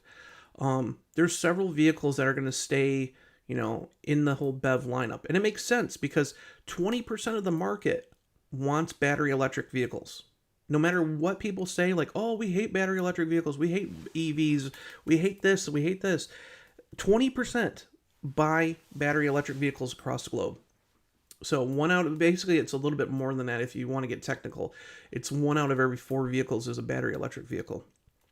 So about 25%. So do you think Stellantis is going to cut down and say, hey, we're not going to build any BEVs and let those sales flop, flop? No. And you heard it before. I've heard a lot of people say, oh, the Ram Charger is going to be discontinued. He just confirmed that the Ram Charger is going to be here in the first quarter of 2026. The same thing that Tim Kuniskis has been saying. Ram Charger's coming. EVs aren't going anywhere. What Stellantis' plan is they're going to offer multi-energy platforms. So when you go into a dealership, if you want a BEV or a REEV, a range extending electric vehicle, you can go get that. If you want internal combustion like a Hemi, yeah, you can go get that. If you want a hybrid, yeah, we got that too. It's the same philosophy that Ford's been doing over the last couple of years. You got to remember, Ford had those ingenious commercials that said, hey, we offer choice. That was right when Stellantis went to this whole Dare Ford 2030 crap. And basically, Ford came out and said, hey, we offer a little bit of everything. We offer electric, we offer hybrids, and we offer internal combustion. Okay, perfect. And now Stellantis is following suit. It takes a lot of money to course correct where Tavares, left the company. And the sad thing is out of all the things that Tavares did with cost cutting and stuff, not only has it damaged, the future product, damaged, the employees, because you look at, he terminated a ton of employees that were working on projects, and most of them went to other companies. There's a huge portion, like Ford was hiring in a ton of Stellantis people here in Detroit. Tons. Because, all their senior engineers and stuff got laid off and are fired, and they hired in young kids that really don't know much about cars. So if you go on Stellantis' website right now, just in the past couple months since Antonio's taken over, if you go on there and look at all the engineering jobs that are available, Antonio's reversed all the firings. He's looking for people. I've never seen so many job openings for Auburn Hills and the other areas in the U.S. ever on Stellantis' website. They even have stuff for design team. I go on there quite a bit just to see what's going on. And if you go on to their website, they have tons and tons of engineering jobs. And the reason being is they're trying to course correct and hire people in to get this new products launched properly. Tavares' cost cutting cost not just a lot of money because of the course correction, but for example, I talked about it the other night in the live stream, my Dodge Charger Daytona. The interior plastics are terrible. I'm sorry. They did a lot of cost cutting in the materials on that car. The plastics in the 2023 Chrysler 300 I feel like the interior quality was better in that car. Yeah, the Dodge Charger Daytona looks nice. It's super sharp and that, but they've gone to all these materials that just feel cheap compared to what the cars were before. Doesn't mean the car is bad. It's just it feels like they're cheaper materials because of the cost cutting. So again, when you're trying to launch vehicles and you're cost cutting and you're laying people off, and then all of a sudden, for example, one of the worst things they ever did was when Tavares came in and he said, I'm firing 2% of the North American workforce in one day. He laid off all these electrical and software engineers. And they were the ones that were in charge of the launch of the Charger Daytona and the Wagoneer S. Those are your two first all-battery electric vehicles being launched in North America, and you fire most of the people that are on those programs. And then you wonder why your software is crap because you have people from Morocco, India, and Brazil working on projects that they've never dealt with before. That's why we had such a botched launch of those cars. So Tavares was the reason behind all of this. The problem is Antonio's got He's got to course correct. You heard it. He's very passionate about the company. He's been with the company for 20 plus years. He's 51 years old. He's been with the company almost half of his life. He loves this company. He started being basically he worked on the assembly line. He became I think a paint shop control guy, and then now he's the CEO of the company. He's worked his way up from the bottom. So, and one thing I will tell you is Antonio has spent more time in the last 5 months going around to different plants and actually seeing. I'm not talking about just North America because again he's the COO, but if you go and look at his itinerary, he's spent more time in these plants walking around talking to people, figuring out how things are operating than Tavares did in the last 2 years. Tavares would go in, I think he went in twice to different Detroit plants. He went in right when he became the CEO. He was with Mike Manley, and he basically walked through and went to Mac, he went to Shap, and he went to I think he did Jefferson too. I think it was Jefferson, Mac, and I don't even know if he did Shap, to think about it. I think no, he didn't go to Shap. All he did was he went to Warren Truck, he went to Mac and Jefferson. Those are the 3 plants he went to. He didn't even go to Shap. He was supposed to show up to Shap back when what they were doing was they were complaining about the electrical issues they were having with these Ram 1500s for 2025. So they redid the complete electrical architecture of the Ram 1500 in 2025. That's why the Hemi took so long to get back in the lineup. It wasn't like you could throw it in overnight. They completely changed the electrical architecture because now with passenger screens, heads-up displays, the new Uconnect systems, over-the-air updates, all that stuff, they had to have an all-new electrical architecture. This Atlantis electrical architecture. And the thing had massive problems. And they were even saying, even the harnesses for these trucks weren't long enough. They were stretching them out, and it was causing huge issues. And Tavares was blaming the plants. He was blaming the plants. And he was supposed to show up, and the UAW was outside contesting him, and he didn't even come in. He stayed, I guess he went to Auburn Hills, and never even showed up to the plant. Never did. So now you have a CEO who's very active. He's he was at Windsor the day of on July 6th or June 6th. He was at Windsor celebrating the 100th anniversary of the Chrysler brand. He was at Sterling Stamping. He was at Shap. He was at Mac, Jefferson. Obviously he's going to be here because he's COO. But then he went over to Europe. He was in a bunch of plants over in Europe. He was in Spain. He was in Italy. He's been all over the place. And then he went to South America too. And South America was his baby. You heard it right when he said, they have 24% of the market share down there. That's the reason why he came. They pulled him from there and brought him to the North American market to run Jeep. He basically made it so Jeep's number 2 market isn't Canada. It's Brazil. Jeep's second biggest market is Brazil. They build 3 vehicles down there right now that are localized. The Jeep Renegade, the Jeep Compass, and the Jeep Commander. And they're also building the Jeep Avenger next year. And those vehicles are killing it down there. So, he also helped boost the Ram brand. A lot of people don't know this, but the Ram brand, third biggest market is Brazil.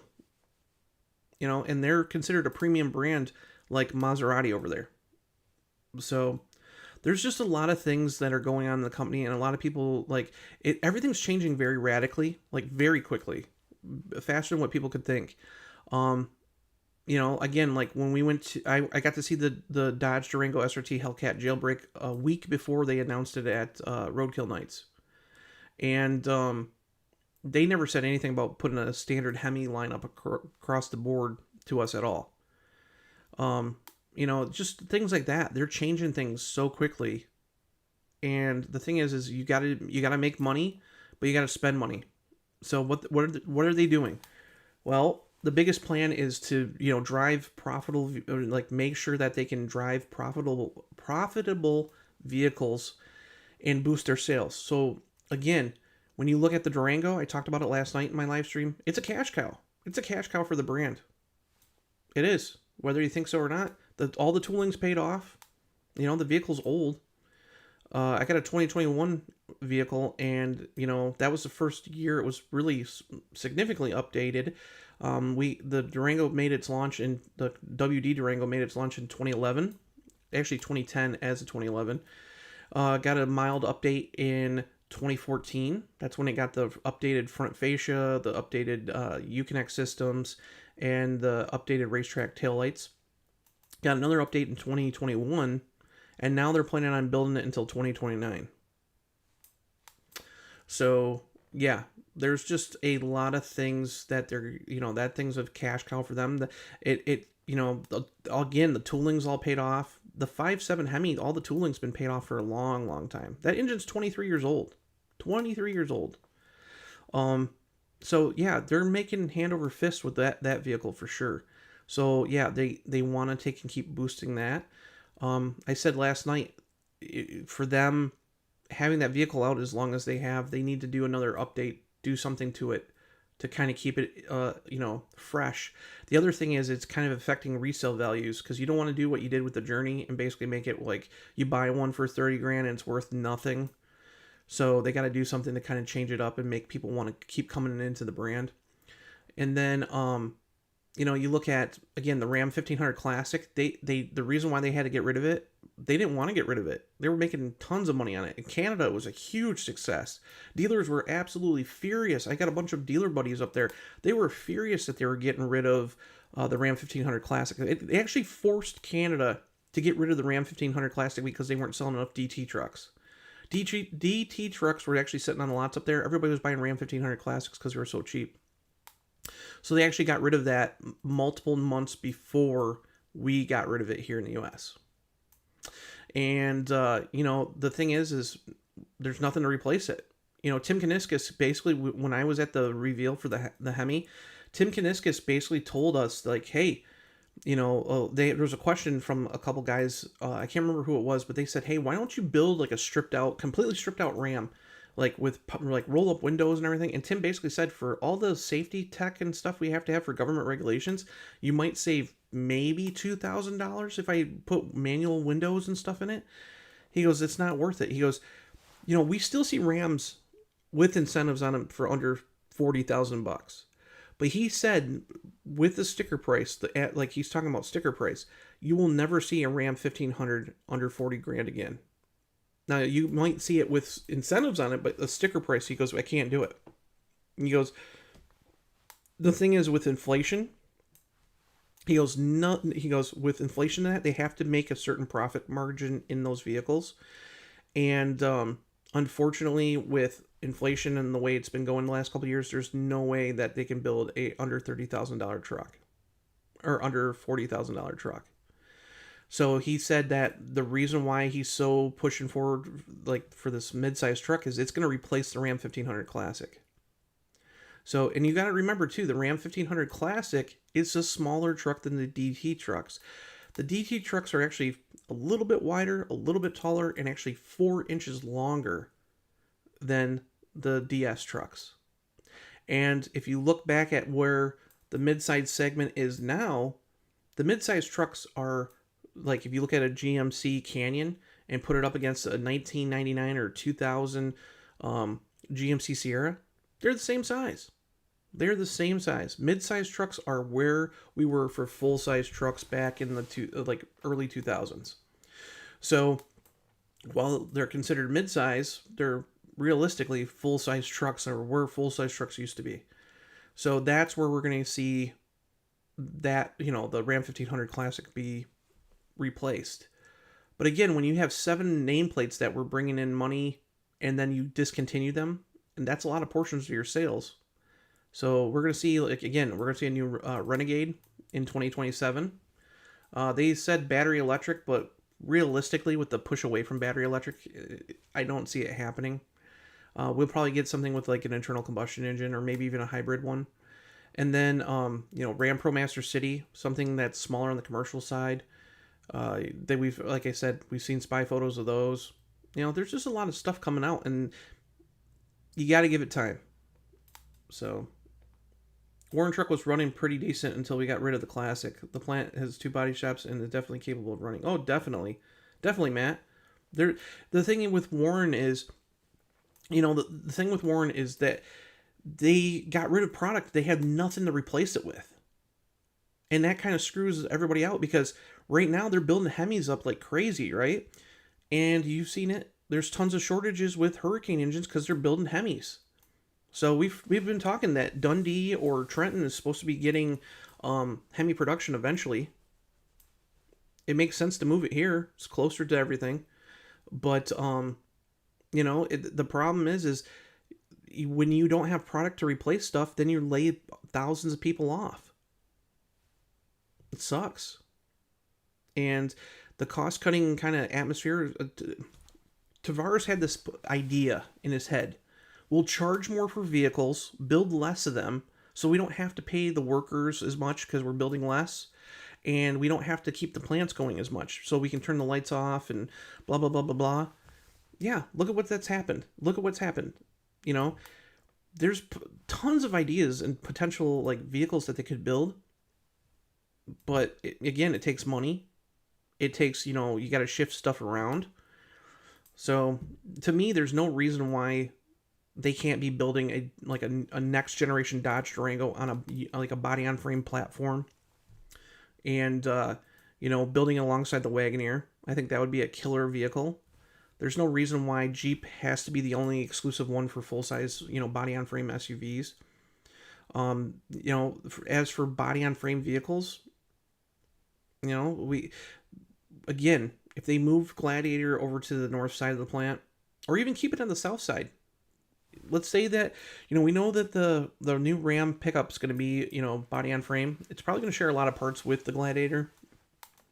Obviously the front suspension and stuff will be different because Gladiator uses a solid front axle.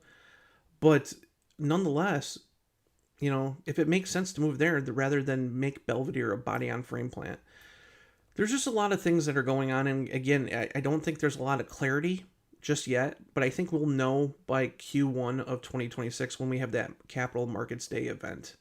And we actually get to see and hear the plans that they have going forward.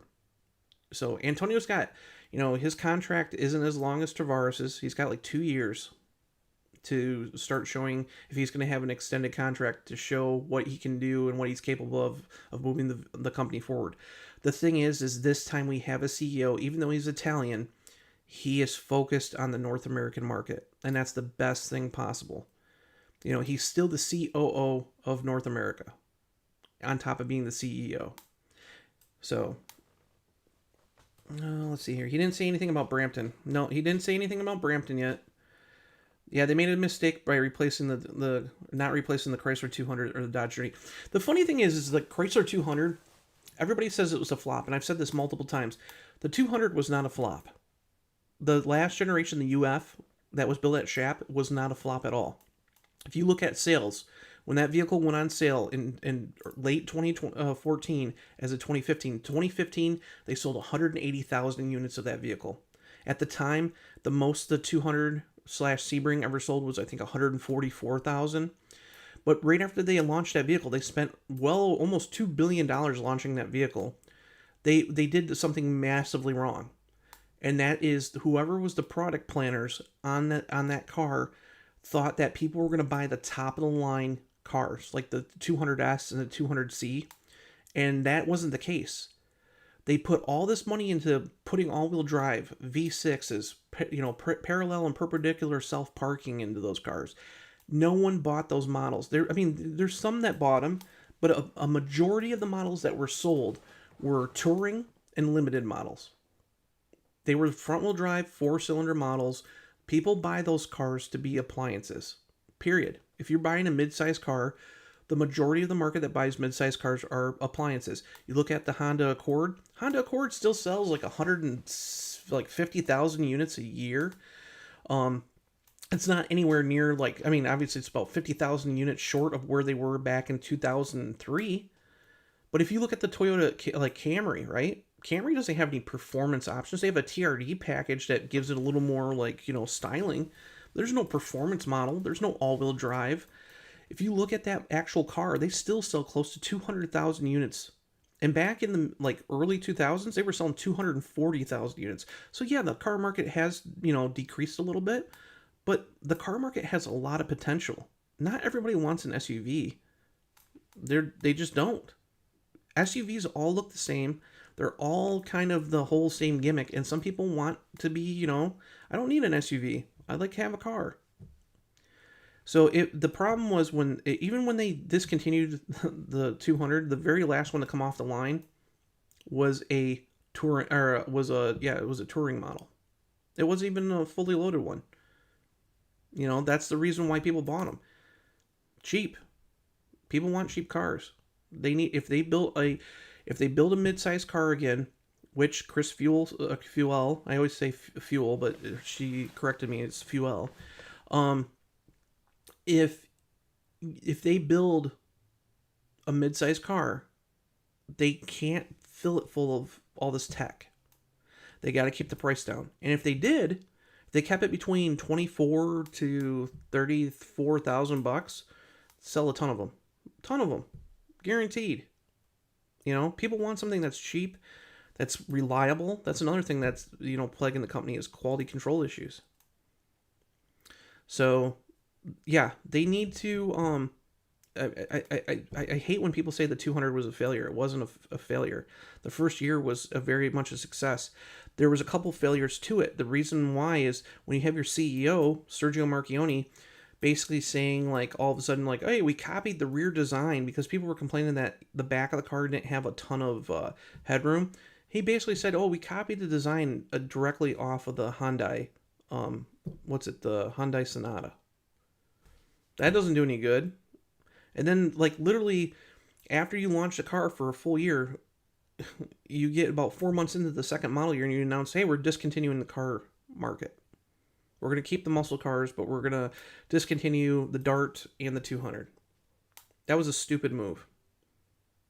And it was all because of the whole push from Ford and stuff with Ford's One Ford program, where they're going to get rid of everything and build, one vehicle for the global market for each segment. And cars were not selling as well as SUVs because everybody wanted a freaking SUV. But yet, Toyota, Honda, Kia, and Hyundai still sell cars, and they're still selling quite a few of them. They're not selling numbers like they did in 2003, but again, Toyota sold 180,000 Camrys last year. So, let's see here. Before he got fired, Tavares tried to use the excuse that he didn't want a truck built next to a luxury SUV. Yeah, what a joke. What a joke. That, the whole point is the Jeep is not a luxury brand. I'm sorry. This whole ordeal of Jeep trying to be the next Land Rover is the stupidest thing ever. The one thing that Antonio has to understand is Stellantis / FCA wrecked the brands on how their direction was. I really believe that Ram and Dodge need to merge back together. I seriously do. I think they have to have one mainstream brand. They have to. In order to be a direct competitor of Chevrolet and Ford, the biggest two, players in the game here in North America, they have to have a solid lineup. Now, they can keep the Ram badging and everything on the trucks. They could just have to make sure that they're all in the same portfolio, which isn't that hard. You look at a Ram 1500, it still has a lot of Dodge styling into it. So they just need to make a whole lineup of Dodge products. And then on top of it, if you actually dig deep, Chrysler's already confirmed that they're going to go back to the blue collar luxury market. That's fine. They can do that. That's where I want them to be. I want them to separate themselves from Dodge. Dodge can be mainstream, but it doesn't have to be performance. Dodge can have the SRT brand as their performance arm. The SRT is not its own separate brand like how they tried to do it back in 2012. Tim Kuniskis said to us, hey, SRT is going to be like how it was in 2006. It's going to be a branch, like an AMG kind of thing. So you're going to see Chrysler products that are SRT. You're going to see Jeep products that are SRT. You're going to see maybe even Ram products that are SRT. You know, the first product under SRT that's going to be launched is the new TRX, which is coming out in the first quarter. So that whole ordeal with the SRT, you know, it's not a brand. So why not use it? Basically, go back to how it was in 2006. You know, Chrysler was more premium. And I really think that like Chrysler needs to ditch the Voyager and the Grand Caravan in Canada, and I think they need to update that to be the Dodge Grand Caravan. Leave the same content in it, give it a Dodge front end, give it some different tail lamps, and launch it completely as a new Dodge minivan. You know, Chrysler's looking at having 5 vehicles in their lineup. There's just a lot of things that they can do. And right now it's a pivotal point. But again, it takes money to do it. I understand that. But they can redo the brands, make them so they more align with what the customer wants. Bob Bordendorf basically said, hey, we're going to try to make Jeep more like the Wrangler and Gladiator, more a la carte. So you don't have to step up to a Rubicon to get the features that you want.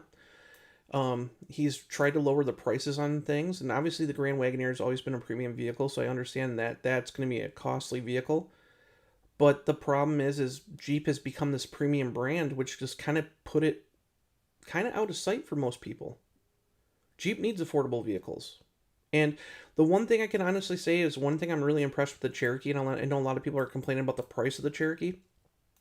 Again, this is in an atmosphere that's after COVID, and suppliers, you know, are paying their people more, and, you know, Stellantis is paying UAW more and all that stuff. And I get all that. I get all that manufacturing costs are up and all that. But when you look at how the Cherokee is designated, you get a base model Cherokee for $35,000. For about 38, you get the Laredo. If you look at the content, base Cherokee doesn't have any options other than all-weather mats. If you look at the Laredo, you get a couple of features, nothing big. You step up to a limited for about $40,000. You get a couple of options in there. You step up to the premium Overland, which is 45. You can load that thing up to 50, right at 50. It's funny because if you put every option on that vehicle, it stops right at $50,000. That includes destination. And the reason why I find it kind of funny is because there's no passenger screen in that vehicle. You know, they if you look at the different materials and the seats and stuff, that's really what you're paying for. And to me, I would rather have the $35,000 Jeep Cherokee because you get the same screen. The only difference is you don't get the premium sound system. Really, everything's pretty much the same. You don't get the fancier seats. Big whoop, it's the same seat design. It's just the leather's different. But I think the Cherokee is ultimately, it's got the same powertrain and everything. I think $35,000 base Cherokee is a great vehicle. Considering what you're getting and considering that the current generation Compass, they did away with the sport model for 2026. If you look at how much the Compass actually costs now, you know, you're looking at over 30 grand. For a few $1,000s more, you can get a much bigger vehicle. You get a newer tech vehicle, a larger vehicle, a lot more modern tech, and something that's brand new with a hybrid powertrain that gets 37 miles per gallon. So if you compare the vehicles and how they're actually categorized, the Cherokee is not a bad price if you stay at the lower end. If you go to get an Overland and fully load it up, hey, I want 360 cameras and all that stuff, yeah, you're going to be paying a pretty decent price for it. But if you look at what the content is for those vehicles, save yourself some money and buy the lower end vehicles. It's just like, great example, the RHO. You know, the RHO, if you get the level 1 package, you spend $86,000. If you get the standard truck, which I think the standard truck is actually a really good deal. I know it's the same price as what the TRX was back in 2021, but whatever. If you look at the base RHO, it's $69,995, right? So with destination prices, you're looking at $71,000. By the time you buy a Ram Rebel and put any options in it, you're already at $68,000. I would rather have the RHO for about 2-3 grand more and have a better residual value than buy a Rebel. So people just have to look at the different packages. You know, not you can get a really good vehicle like the RHO has got like suede on the or on the doors. It comes with leather seats, the 12-inch Uconnect system, the 14.4-inch Uconnect system. There's not much of a difference other than you're actually getting rid of physical buttons and your half of your screen is now digital buttons. I like the 12-inch screen better. I do. I like physical buttons better. Um, there's certain vehicles to me that don't make a lot of sense. The more tech we get into these vehicles that are like the passenger screens to me are useless. My wife used one on the RHO that we got here for a week, and she said it was dumb because she'd rather play on her phone. So to me, I would rather save my money. So I mean, I'm not going to be like some people. I get it. I was one of those people originally where I had to have every freaking option on it. But the honest to God's truth is, a lot of these products aren't that badly priced if you keep it down and you don't like basically need every tech option on them. Maybe a Chrysler version of the midsize Grand Cherokee would be a good idea for the Summit or Reserve role. Well, they're going to have that new C6X crossover, so basically picture a Wagoneer S, except for it's going to have the same powertrain as the Cherokee. So realistically, Chrysler's going to be kind of that mid-range. Chrysler's supposed to compete with brands like Buick. They're not supposed to be a Cadillac fighter. Chrysler's supposed to compete with like Buick. A lot of people don't realize Walter P. Chrysler ran Buick before he went to Maxwell, which he bought and it became Chrysler. So, again, you got to realign your brands back to how they were when they were very successful. We know Chrysler's going to do 5 vehicles by 2030. Dodge is still the one brand that I just don't get. The Durango, I talked about this last night. They did away with the Pentastar V6 and the Durango. Anything built, like they have them on the lots for 2026 right now. You can get a GT V6 Durango for 2026. But after August 13th, anything that was built is a GT Hemi vehicle. And basically by making the GT 5.7 standard, yeah, they lowered the price of the 5.7 because now the vehicle comes standard with cloth seats, you get the bass stereo and all that stuff. Instead of when you step up to an RT, you got leather seats with ventilation, you got the premium sound system, all that stuff. But now you're getting cloth seats, but you basically are upping the price of the Durango by $4,000. So you're eliminating a whole powertrain that is your volume seller, and now you're putting $4,000 additional onto the Durango. That's a stupid move. So basically, because the Hornet is suspended in production for right now, because with the tariffs, they just said, hey, we can't make enough money on it. So by the time we ship it and stuff, so we're not even going to sell it. It had nothing to do with it being like a sales flop. It was never supposed to be a high volume vehicle anyways. The thing is there's for 2026 the Durango GT Hemi, which you can get right now, you can order it, and the Dodge Charger 6-pack standard output coupe are the same price, and that's $42,995. There is not a Dodge vehicle under $40,000, and Dodge is a mainstream brand. But now they've become some kind of premium performance brand, and they wonder why their sales have fallen off. In 2020, over half the sales of the brand were just 2 vehicles, the Dodge Grand Caravan and the Dodge Journey. And those were vehicles that you could buy for roughly around $30,000. So the Dodge brand's formula doesn't make any sense to me. You want the brand to succeed, you need to bring lower end mainstream brands or mainstream vehicles in and use the SRT brand to leverage your performance lineup. So,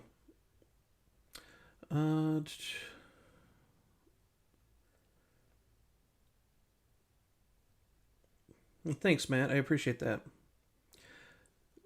Grant, other than the Grand Cherokee, what do you think the new 2-liter Evo will show up in? Well, it'll show up in the new Silvio Giulia for sure. We know that. Again, that's only the standard output engine. There's going to be a high output engine, but I don't know. From all the issues I've been hearing about this engine blowing up and stuff, I'm kind of I'm hoping that they solve all the issues. I've heard that several of them have been blowing up, but it's not going to take over the Pentastar. The Pentastar is staying for sure. Pentastar is staying in the Pacifica. It's not going to move anywhere from the Pacifica. Ram 1500, the Ram 1500 DT trucks are going to still offer the Pentastar for sure. What you're probably going to see that engine in is probably the new midsize Ram, truck, because if you look at the formula that the other U.S. automakers are doing for their compact trucks, all of them are 4-cylinder trucks, all of them. Ram, we already know that the Ram midsize, like I've been told, is only going to be in one configuration. It's going to be a crew cab with a small box. Okay, it's going to follow the same kind of formula that Ford follows with the Ranger. So probably a 4-cylinder Evo, 300 plus horsepower in that truck. We're probably going to see it obviously in probably like eventually an update to the Wrangler. There's several products that, could get it. The Tenali could get it. I don't know. But the Grand Cherokee is going to be the one to be the first product to launch it, and it's going to be launched with the new 4th gen 880RE transmission for sure. So that's the same transmission that's going to underpin the Hurricane engines in the new Dodge Charger new Dodge Charger 6-pack cars. A Hurricane powered Durango would be cool. I would probably have bought one if it was still a 4-door 6-pack scat. I think Dodge really messed up with this whole reorganization of the Hemi for the Durango. See, to me, I said this last night in my live stream, I really wish that they would have kept the Pentastar V6 as a GT. Okay? Keep it as the GT. Keep it the same price. Take the RT and make it so you strip everything out of it, and that's the base RT. So 5.7 RT, there you go, right? You want a premium like the current generation or current outgoing RT with the leather and all that stuff, get a premium model. Okay, RT Premium or RT Plus, right? Then what they could have done to bring the 6.4 back, because I know they don't want to use the SRT 392 name, because again, you already have chaos with all these final editions and nobody, people bought like SRT 392 Durangos. This RT 392 that's coming out is going to be the same thing as the SRT 392. It's just not going to have the SRT nameplate on it, right? But what they could have done is, instead of calling it an RT 392, keep the RT for the 5.7, because that's what everybody knows the RT as. It doesn't matter if it's the older Chargers and stuff. The RT was always the 5.7. Make the 6.4 the Durango Scat Pack. Dude, tons of marketing already for everybody likes the Scat Pack name. Can you imagine if they would have just named it Durango Scat Pack? And then you get the Track Pack, because instead of having the Tongo, name it a Track Pack model, because then you got the bigger Brembos, the wider tires, the performance tires on it. Put the freaking Scat Pack B logo on the seats instead of RT or whatever. Guaranteed it would have sold a lot more. All you have to do, all you have to do is make that into a Scat Pack, and then especially if you're going to go into 2029 with the same vehicle, and then what you do is you just create a whole bunch of high impact colors and make limited edition things, and constantly have your design team say, hey, we're going to make a straight package for this year. We're going to launch a couple of special editions, basically we're going to do a special stripe scheme, how the Shakedown Challenger was, or even offer it with a freaking cut, like they did it for a while. They showed a concept version back several years ago. Build a shaker version of the Durango. You could do that. That would sell tons of those vehicles. Tons of them, because people would love to see that. I just think the way that they threw this stuff together, hey, we're going to make a GT with the 5.7 standard, it's stupid in my opinion. You're cutting out your volume base, and not everybody wants a Hemi. I'm sorry. Most people who are looking at the Durango, there's a couple factors into it. With a Hemi, your insurance rates are going to go up. Period. A lot of people don't want a Hemi. Some people who drive, long distances to work that want a 6 or 7 passenger SUV, go to the Durango because, hey, I can get a V6 for like, 40,000 bucks. I can get a GT. Doesn't have to have the black top edition or anything like that, but I can get a 7-passenger GT Durango, and it gets like 25 miles per gallon on the highway. Now you're getting a freaking 5.7, but you're jacking up the price $4,000. Again, you don't have anything under $40,000. To me, it's the dumbest move. If they sell every single one of them and there's none sitting on lots, I will be ecstatic. But I think it's a very poor move to make your vehicles even more expensive. Show that you're decontenting a vehicle when you could just take the trim and say, hey, it's not going to have standard leather anymore. It's not going to have standard this. If you want it, you're going to have to pay a little bit more. But we've dropped the price of the RT down to 42,000 bucks. That would have been like, holy crap, you guys changed the thing and you made it cheaper? Instead of saying, hey, we gave you a standard Hemi. Well, drop the price of the performance model down, and it makes it look like you're doing more for the customer. There's just a lot of things like I have a business degree. I specialized in marketing. Like, I understand that kind of stuff, and I just don't get why their team doesn't understand it. To me, it just doesn't make sense. It just doesn't. Why Stellantis build a new generation for the Grand Cherokee in 2021, but kept the Durango as is? Well, there was a lot of things going on at the time. Originally, the plan was that they were going to build a new generation of Durango, and it was going to be body on frame. It was going to actually be on the Wagoneer platform. I've been talking about that for a while. Maybe let me see if I got the pictures for it. Hold on here. Durango.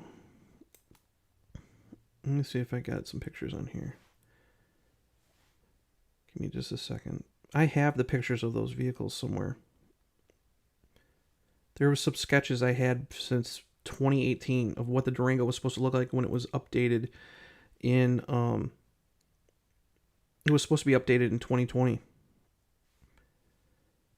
Give me just a second here and I'll see if I got them. I might have sent them to some people a long time ago. But anyways, yeah, the Durango, the original plans were to make it a body on frame Wagoneer, and then the styling was very similar. If you see the actual pictures, you'll be like, oh wow, because it basically these are sketches that were in the portfolio that they gave out. Trying to see if I have them on here anywhere. If not, I have them in a folder. I have them on an old laptop and stuff. I'll have to dig through and see if I can find them. Just trying to see if I send them to somebody. Give me just a second here.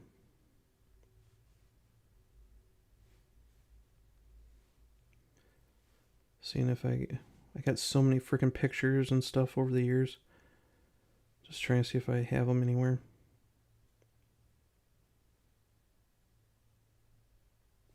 Because some of the stuff I deleted because I had so much stuff on my phone. Let's see here.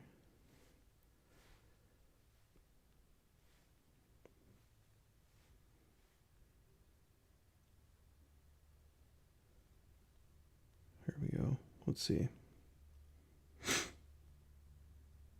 But yeah, that was the original plan, and they just said, "Hey, we'll update it and continue on." Because at the time, Tim Kuniskis actually brought this up. At the same time, they were looking at redoing the Charger and Challenger, and he was at a crossroads, and he's mentioned this on Autoline After Hours, like a year or maybe 2 years ago. And what he said was they were at a crossroads in 2018.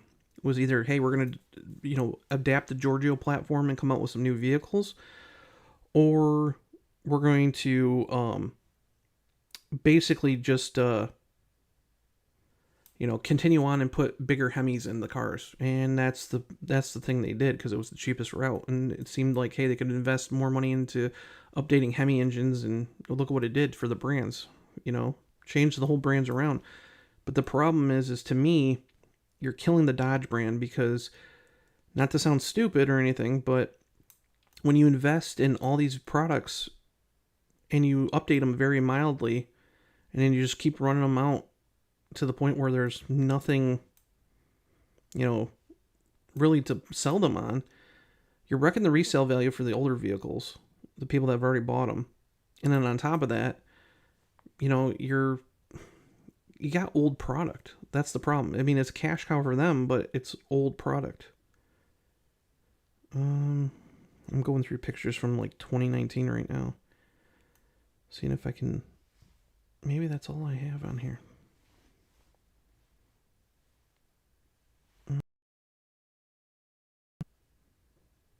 Just trying to look here. I thought I had those pictures on here. I know I have them somewhere. I'll have to dig them out. They're very interesting, though. They're just sketches. They're very similar to the sketches I posted years ago with the 2019 Ram 1500. The Ram 1500 was actually supposed to look very different than what we got. Or not very different. It was supposed to look the same pretty much, but it had a different front end on it. I'll show you what those sketches look like.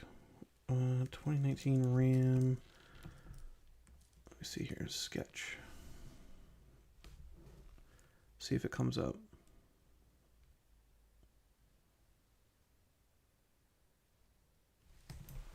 I'm going to still look for... let's see here. Those are sketches, but I'm looking for 2019 Ram. Let's do grill, because the grill design was different. If they're not on here, they're on 5th gen Rams. Here we go. I wrote this article back in January 27th in 2019.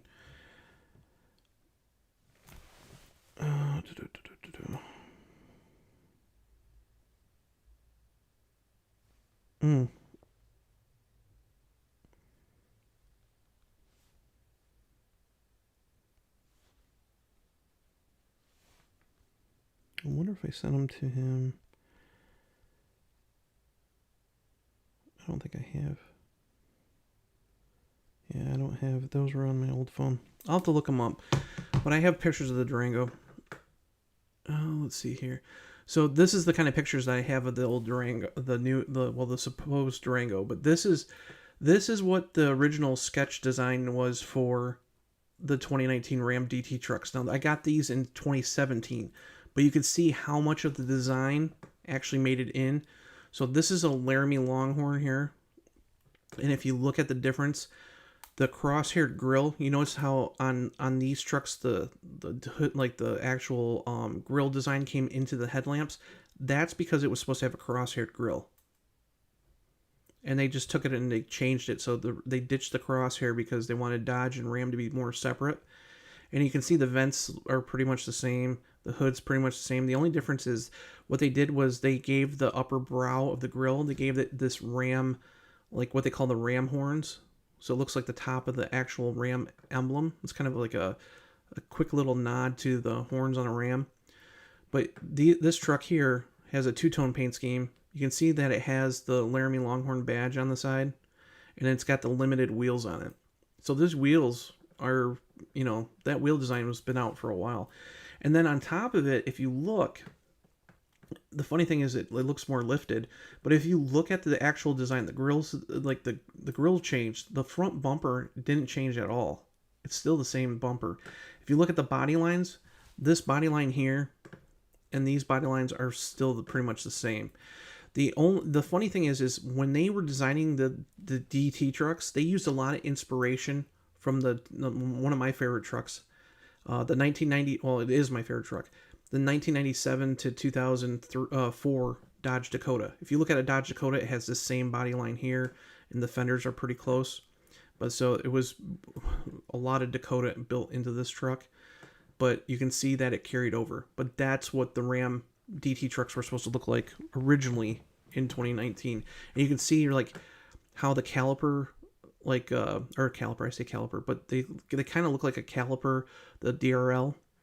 They obviously, these have a little bit different lamps in them, but you can see like even the yellow marker here is right here for the turn signal. So not much has changed, other than obviously this is a sketch, so the proportions got changed a little bit, so you can see like the proportions got changed. But overall design is pretty close to what it was originally supposed to look like. They should move the Grand Wagoneer over to the Chrysler as the Aspen. I don't think we need another Aspen. I really don't. I don't want to see like so many products where they're stacked up on top of each other. I rather think that, if you want volume, you already have a premium Wagoneer. I don't think there needs to be another premium vehicle. I'd rather see the Durango become a Grand Wagoneer based vehicle. The reason being is law enforcement. They love the Tahoe and stuff like that. They love the Durango, but with law enforcement wanting, especially they really want body on frame vehicles, because dude, if you clip a curb or something, you can straighten the frame on them. That's what they did with the Crown Vics. You clip a curb with a unibody, it's pretty much screwed. So the funny thing is like with all the equipment and stuff that they carry now, which they have to, having a bigger Durango makes sense. And I recently did an article a few months back that the Wagoneer is now available for law enforcement. So if you look at the Wagoneer, we just did it right here. They expanded it for VIP protection, but they actually have a law enforcement version of the Wagoneer. And it's sold under the Dodge Law kind of brand. So how cool would it be if this was a Durango? You know what I'm saying? I think that would be a great sales point for Dodge. That way you're keeping the fleets happy and you're selling more volume. Because obviously, when you look at pricing, if you had a Dodge compared to a Jeep Wagoneer, you would be, a little bit. The older Hemis were built in Mexico, and the new ones, no, not right now. They're not. The Hemis are still built in Mexico. Eventually, they'll be coming to Michigan. They were supposed to be moved here, but again, it takes money. It takes a lot of money. So what we heard was it's supposed to go to Dundee, but it could be Trenton too. But they will eventually be making them here. How Jeep Liberty compared to Wagoneer and Grand Cherokee? What are you talking about? Hold on here. How Jeep Liberty compared to Wrangler and Grand Cherokee? Roberto, I don't know. I don't understand that. Did they talk about the new Dakota in this presentation? Yes, at the very end of it, he talked about the new Dakota. Basically, it's not confirmed to be a Dakota. It's he talked about the new midsize. He said that it will be for sure in 2027, and he basically said he's seen it this past week at the design studio and it looked absolutely beautiful. If Dodge can return the NASCAR Cup Series in a few years, it could help breathe life. Yeah, see, the thing is like with NASCAR right now, there's a lot of rumors going around about the whole NASCAR thing. NASCAR's at like a kind of a turning point. They're at like an all-time low for viewership, and a lot of people are just sick and tired of how NASCAR's been run. The owners are sick and tired of how NASCAR's been run. NASCAR's at a pivotal point, because if you look back to where it was in 2005, all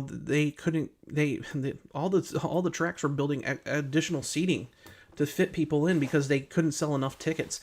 And now most of the places don't even have, they tore down those bleachers and stuff. Honestly, NASCAR needs to get rid of the stupid chase system. Is that in the freaking what are they called?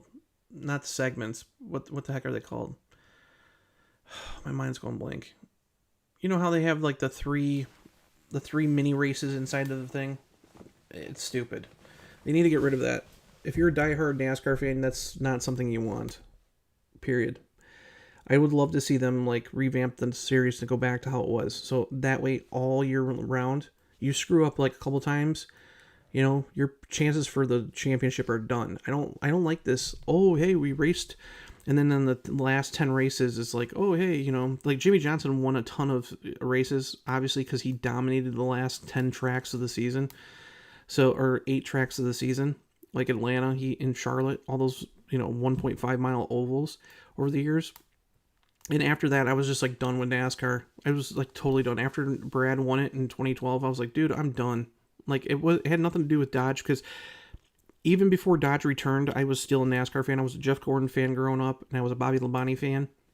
And I just got sick and tired of all the stage racing and stuff. I think it's the dumbest thing. To me, it's not exciting at all. I do like how they're venturing out and doing more road courses and stuff like that. I do like that aspect, but I do not like the stage racing. I think it should come down to, endurance. I don't think they should be throwing yellow flags 3 times a race so everybody can catch up. I think it's all about, what car is the best for the whole day, not these mini short runs. I think it's stupid. And I think a lot of people are fed up. I think if they changed the sport and brought people back to NASCAR, it would be even more appealing for Dodge. But the honest to God's truth is, NASCAR right now, for what you get as an automaker, for what you're paying, the only thing that Dodge can really do is when they get in there is, let's say, like, one of the new rumors is RCR. They've had this rumor about RCR connections back since 2013. If they get on board with RCR and Cullig, right? Or I'm hoping that they get with Brad over at RFK. Let's say they get back into racing. The problem is if you still have viewership that's down, obviously viewership will be boosted up a little bit for the first year or so that Dodge comes back. But, I mean, they can use it for their performance marketing, saying, hey, we're in NASCAR. But the honest to God's truth is this NASCAR's kind of dead from where it was 2 decades ago. I think they could really do a lot more to boost NASCAR and to promote NASCAR. I think NASCAR does I think they're so big on to every car has to be the exact same. They really don't make it creative anymore, so people can kind of like cheat and make it fun to see what you could do, because everything's so regulated. But I don't know. I just think NASCAR is not anything close to where it's at. I actually like, and to me it would be cheaper. I would love to see them go back to Trans Am racing. A few years back, some of the guys at Prefix were, if you know anything about Prefix, they painted all the Dodge Vipers, the 5th gen Vipers. They do a lot of, well, it might be my signal. Let's see. If it pauses, give it a second here. If it pauses, it's because my signal. Sometimes I have hit and miss because I'm out in my 4-car garage doing it. Let's see if this is a little bit better. Put it this way. I think they should get back into like Trans Am racing. So my buddies at Prefix, they sponsored, or actually they built all the Trans Am series engines for the GT2 class. And Stevens, Stevens Miller's Motorsports. They had Camaros, Mustangs, and Challengers. So, anyways, the whole thing is I would love to see them get back into Trans Am racing. I think Trans Am racing was really cool. The thing is they need to focus. I could care less about the motorsports stuff right now. I think drag racing does a really good job. I would love to see them get back into pro stock. Pro stock racing would be cool. They had the Dart and stuff. I think the new 6-pack Charger, coupe would be awesome as a pro stock car. It doesn't have to be a massive car. I mean, you can make it a little smaller and it looks like a Dodge Charger. I think that'd be cool. I would like to, drag racing compared to other motorsports is pretty cheap. I don't know. To me right now, motorsports is the least of the concerns for the brands. I think they need to focus on more product and get the brands relaunched properly. They need to bring the price down for Dodge and build, smaller vehicles. Get some fun stuff in there. I would rather see that money that's used for motorsports development put into product that we can actually have in our driveways. Yeah, you said that, Grant, that they're using a WL74. That's pretty crazy. County sheriff is also using a Wagoneer police model to replace their Tahoes. That would be cool. It was pausing earlier, but recovered. Yeah, it's the connection out here. It's the connection. My office is out in a 4-car garage. I have like a massive 4-car garage, and my office is like 1/3 of it. And out here, I don't know if it's the roof or whatever. It's weird. I don't have a great connection sometimes. It comes in and out. Even though I have like fiber optic internet, it doesn't work out here that well. So, anyways, I'm gonna get going. There's gonna be another video later tonight.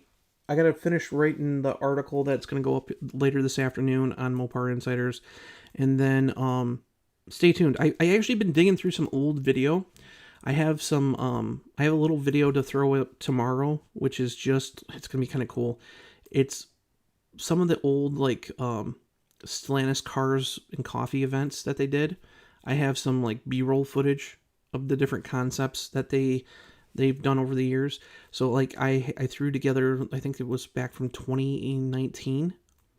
Yeah, it was like 2 events during 2019. I just threw together like an 11-minute video.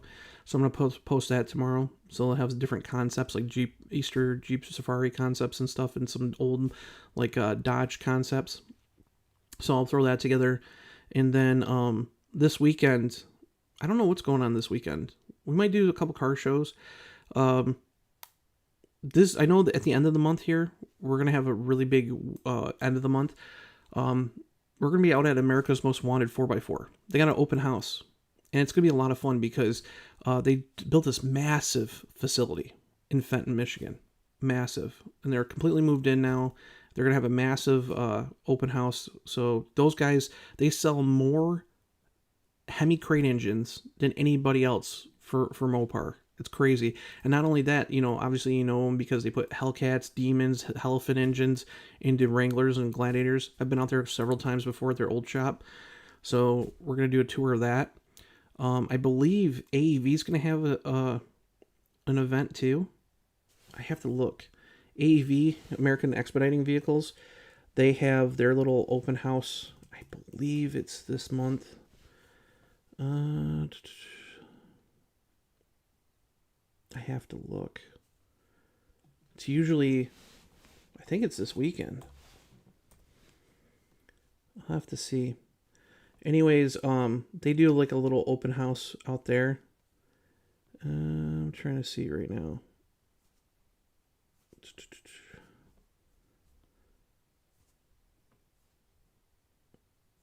I'm looking. Anyways, that event is a lot of fun. Go out there to AEV. I'm looking. I don't see anything on it. Let's see here. More events. I'm on their Facebook page. They have their open house. What's today? Today is the 12th. So on Friday. Or no, that can't make any sense. That's from last year. They haven't updated anything. I'll have to write to them. I know it's coming up this week. It's probably on Friday this weekend. So, anyways, I'll see what they're doing because I like going out to AEV. AEV builds some really cool off-road stuff. So we'll try to do some video and stuff out there. Yeah, there's just a lot of things going on here. Car season isn't over. We'll probably do cars and coffee this weekend. So, anyways, stay tuned for that. I'm going to get going. I haven't even had lunch yet, so I'm going to go eat, and then I'm going to be posting some more stuff later tonight, so stay tuned for that. But anyways, thanks, guys, for joining the stream, and I will talk to you guys later. Bye.